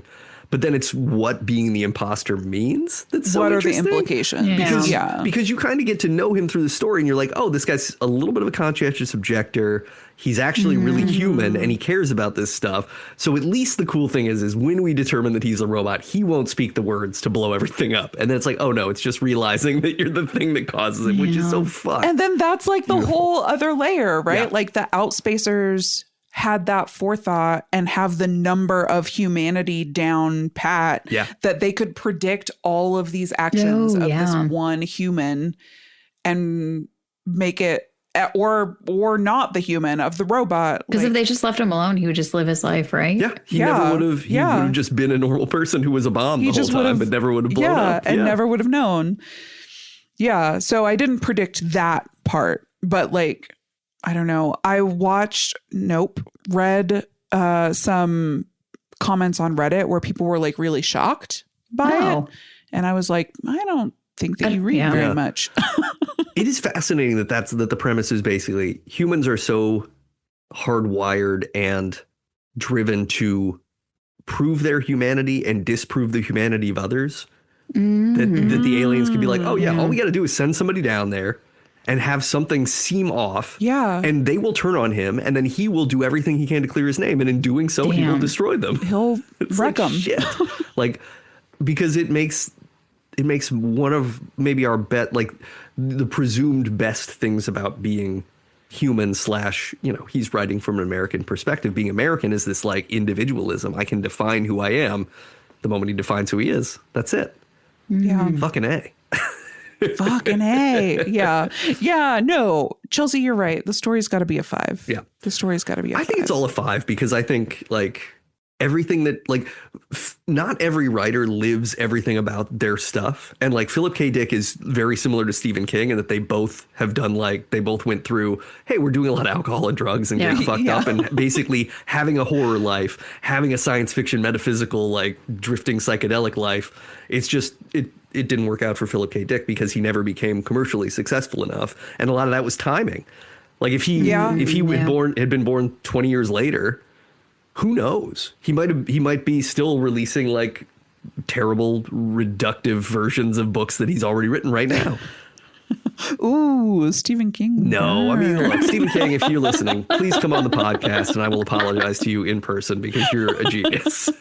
I won't. I've got notes. Oh, shit. Man, I started listening to this, Dan, because you guys never prompted me to listen to it, but you guys have been listening to it. Oh, yes. So I started we're going to do it on the show. Yeah. That is a book. It sure is long. There are some words in it. There are some words in it. Quite a few. There are some words. Yeah. I will say that those words calm down. Some of the words calm down. At the beginning, those words are a lot. They come in hot. Yeah, which is classic Stephen King. Very. Listen, we're getting into our episode on the stand. And I listened to On Writing, and I understand that he was like, I wrote this way because this makes sense. And I was like, okay. But I don't know, people actually talk that way. Maybe I don't. But I feel like they talk that way in his head. We'll save it for the episode. Yeah, we'll save it. We'll save it. But we'll save it. Spoilers, hints. This episode will be so long in the future that I will drop this one thought, which is I think maybe that the first half of The Stand is more interesting than the second half. Oh, damn. Hondo P, 1,000%, 1,000%. Coldest take available. The part with the pandemic is more interesting than all of the God bullshit that happens in the second half. Yeah, yes, cool. Okay, yes, good. Hands down. Because I've always been like, okay, fine, we got to do good versus evil, but this is like not even. I don't care. Look, we'll get there. We'll get there. We'll get there. Sometime in 2027, we will discuss this at length. No, I'm almost done. Yeah. I'll reach out and see if I can get our guest to come back. And if I don't hear from him, we'll just have to do it. We might just have to do it ourselves. But we won't be doing it. Oh, fives all around. We did fives. That's great. Fives all around. Yeah. Even the TV show I thought was a really faithful adaptation. Which one? And the out of this world. Oh, I was talking about The Stand. My brain went right back to that. We're back on. Back to the Imposter. Except for not the Imposter. The just woman's Imposter. a different woman. Yeah. His wife is not his wife. His wife is a. No, his wife is a wife. But he's just got. I thought she was the. Oh, I didn't know that was a thing. Okay, I thought instead of having a wife, she had an assistant. I think is like that's just. It would be hard to do a teleplay of a thing where a guy is running around by himself thinking about who he is and trying to prove who he isn't. Having somebody to bounce dialogue off of is literally why they put her in. That makes sense. And because she's got great gams. Allegedly. Yeah, I mean, we've never seen them, but I assume the gams it sure sounded like she had great gams. Yeah. And the man who wrote the screenplay is like known for having a bunch of different subplots. So it made sense for him to add like the Mutos and this love story. Not really a love story, a love proclamation. Oh my God, I wanted to talk to you about this. Is it too late for me to bring up a totally new Bring it up. We're here. We're still here. So, I just didn't know if we wanted to wrap up. So the woman, his secretary, who confesses her love to him before he like runs off to the Mutos to go find the spaceship where the android allegedly, he hopes he will find the body of the android. After she lets him go, she like calls the cops on him. Yeah. And is that because he like, it's clearly because he didn't requite her love. But my question is like, is that because that revealed to her that he wasn't human?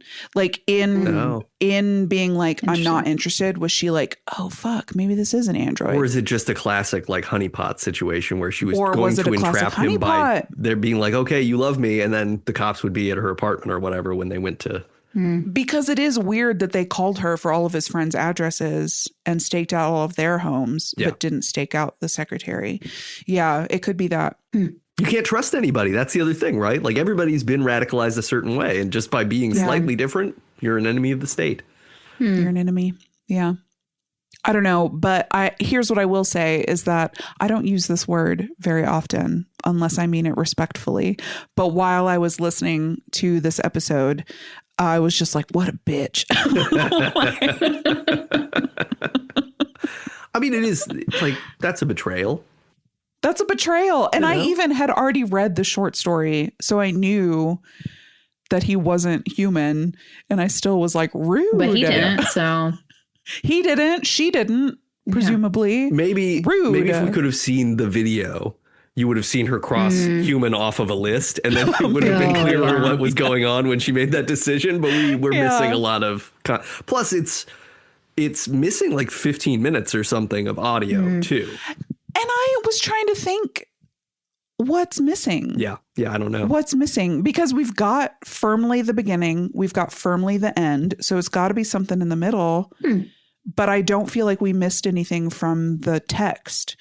So are we just missing stuff from the screenplay, I wonder? Yeah, it must. I don't know. Right? It's got to, maybe it's something with like.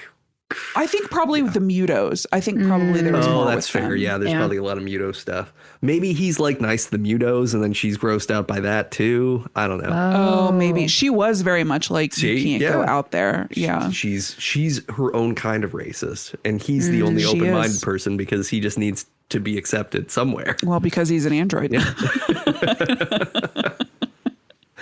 On our next episode, we are going to talk about the directorial debut by YouTuber Markiplier, also known as Mark Fischbach? I don't really. Great. know. It's one or the other, but the film is Iron Lung, and we will be trying to see it and discuss it. Trying to see it. So, I mean, we will be doing that. It's a matter of make it when, not happen. if. Yeah. But we're going to do that. So get ready to be trapped in a spaceship. It'll be very similar to this, perhaps. Hell yeah. Rather than being trapped inside your own body. What if you were trapped inside a spaceship? Boy. I'm glad Chelsea and I are both like, no, I don't like either option. Yeah, no. Both sound bad. Very bad. Ultimately, yeah, being in like a rusted out spaceship floating in a void with nowhere to go is terrifying because that is scary. You're effectively drowning, right? It's just slower. Yeah. Regular drowning sounds very scary, but like space drowning sounds terrible. It sounds bad. Yeah. So join us for that.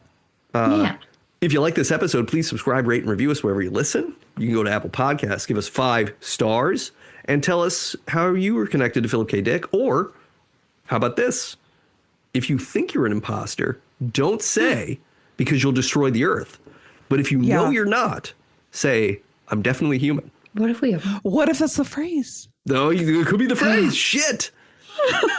Let's just not do anything. Don't even write anything. Just give us 5 stars. Yeah. If you utter any form of phrase, you could end us all. But, hey, also lay off the amphetamines, I guess. Just don't do that. Be careful. Unless you need them for ADHD, in which case, unless they're prescribed, yes. But don't abuse them to write a lot of books. Careful. Unless you're really good, and then I guess I don't know. Who am I to? I can't carry on. Yeah, it's like, look, if you're a prolific creator, like maybe we need you, and you need that, and that's okay. If you like the music on the show, it's all by Michael J. O'Connor. Go to michaeljoconnor.bandcamp.com or check out Michael J. O'Connor and the Cold Family.bandcamp.com. Listen to his music. He's really talented. He's amazing. Come on. Yeah. What are you waiting for? And if you want to read some science fiction books not written by Philip K. Dick, but many inspired by the legacy thereof, and by which I mean the legacy of the storytelling, not the legacy of the writing the FBI and whatnot. Check out readspaceboy.com. Yes, I mean, look, we're probably close to there. By the time the episode comes out, we're probably already there. Yeah, we're going to be narked on, at least. For sure. Yeah. I won't narc. Totally. And if you miss me and Chelsea in the off weeks of Debut Buddies, you can find us over on Never Show the Monster, a funny podcast about scary movies. Woohoo! We're so happy it's back. The audience Probably. goes wild. It should be. It should be back. It should be It should be back. back. Hopefully it's back. Yeah. So yeah, we'll be back. We're going to talk about Iron Lung. So Hell yeah. I hope you're breathing, because that's what Iron Lungs did. People with they had the coal miner's lung and polio, I think. Polio. I was going to say Polio. Is that polio. what it is? Yeah. Yeah. Yeah. So that's hey, look, The Bends? great references, really exciting stuff. Yeah. Well, you're thinking of a song on the Bends. Oh. I was thinking of the treatment for the bends, Yeah. Well, yeah. but probably also that. It is. It most certainly is a song on the Radiohead album, The Bends. Okay, dope. I'm bad Yeah. with track names Everything. and also everything. Yeah, you're right. Just stairs and track names. Oh, And I'm stairs bad at also a lot have of tracks, so that's part of the thing. It's all the same. Oh. They're the You same just need thing. to It's avoid okay. tracks. Don't go near trains Yeah. either. Ooh. Model or otherwise. What? That's a whole section of life you're just taking away. Well, that's fair. Okay, you can have trains back. I'm sorry. I shouldn't Model have- trains. Yes, just you cannot become a person with a big table and tiny people No, making a I model won't. train. No offense to that. I said no that way because I do not have the space for it. Yeah. Plus, like, I mean, it would be hilarious for Mouse to be like Godzilla Okay. through your Oh my tiny gosh. train So town. cute. Okay, maybe I'll make the Yeah, space yeah. I for think, it. I think do it now now. I think we've come back around on the whole We've idea. circled back around. Yeah. Until next time, you are whoever you think you are, and you think that because God thinks that, because God is everything and nothing exists. Yo-ha! Yoa. Yeah. Bye, buddies, or hello, or also, we're never really here. Oh. Oh.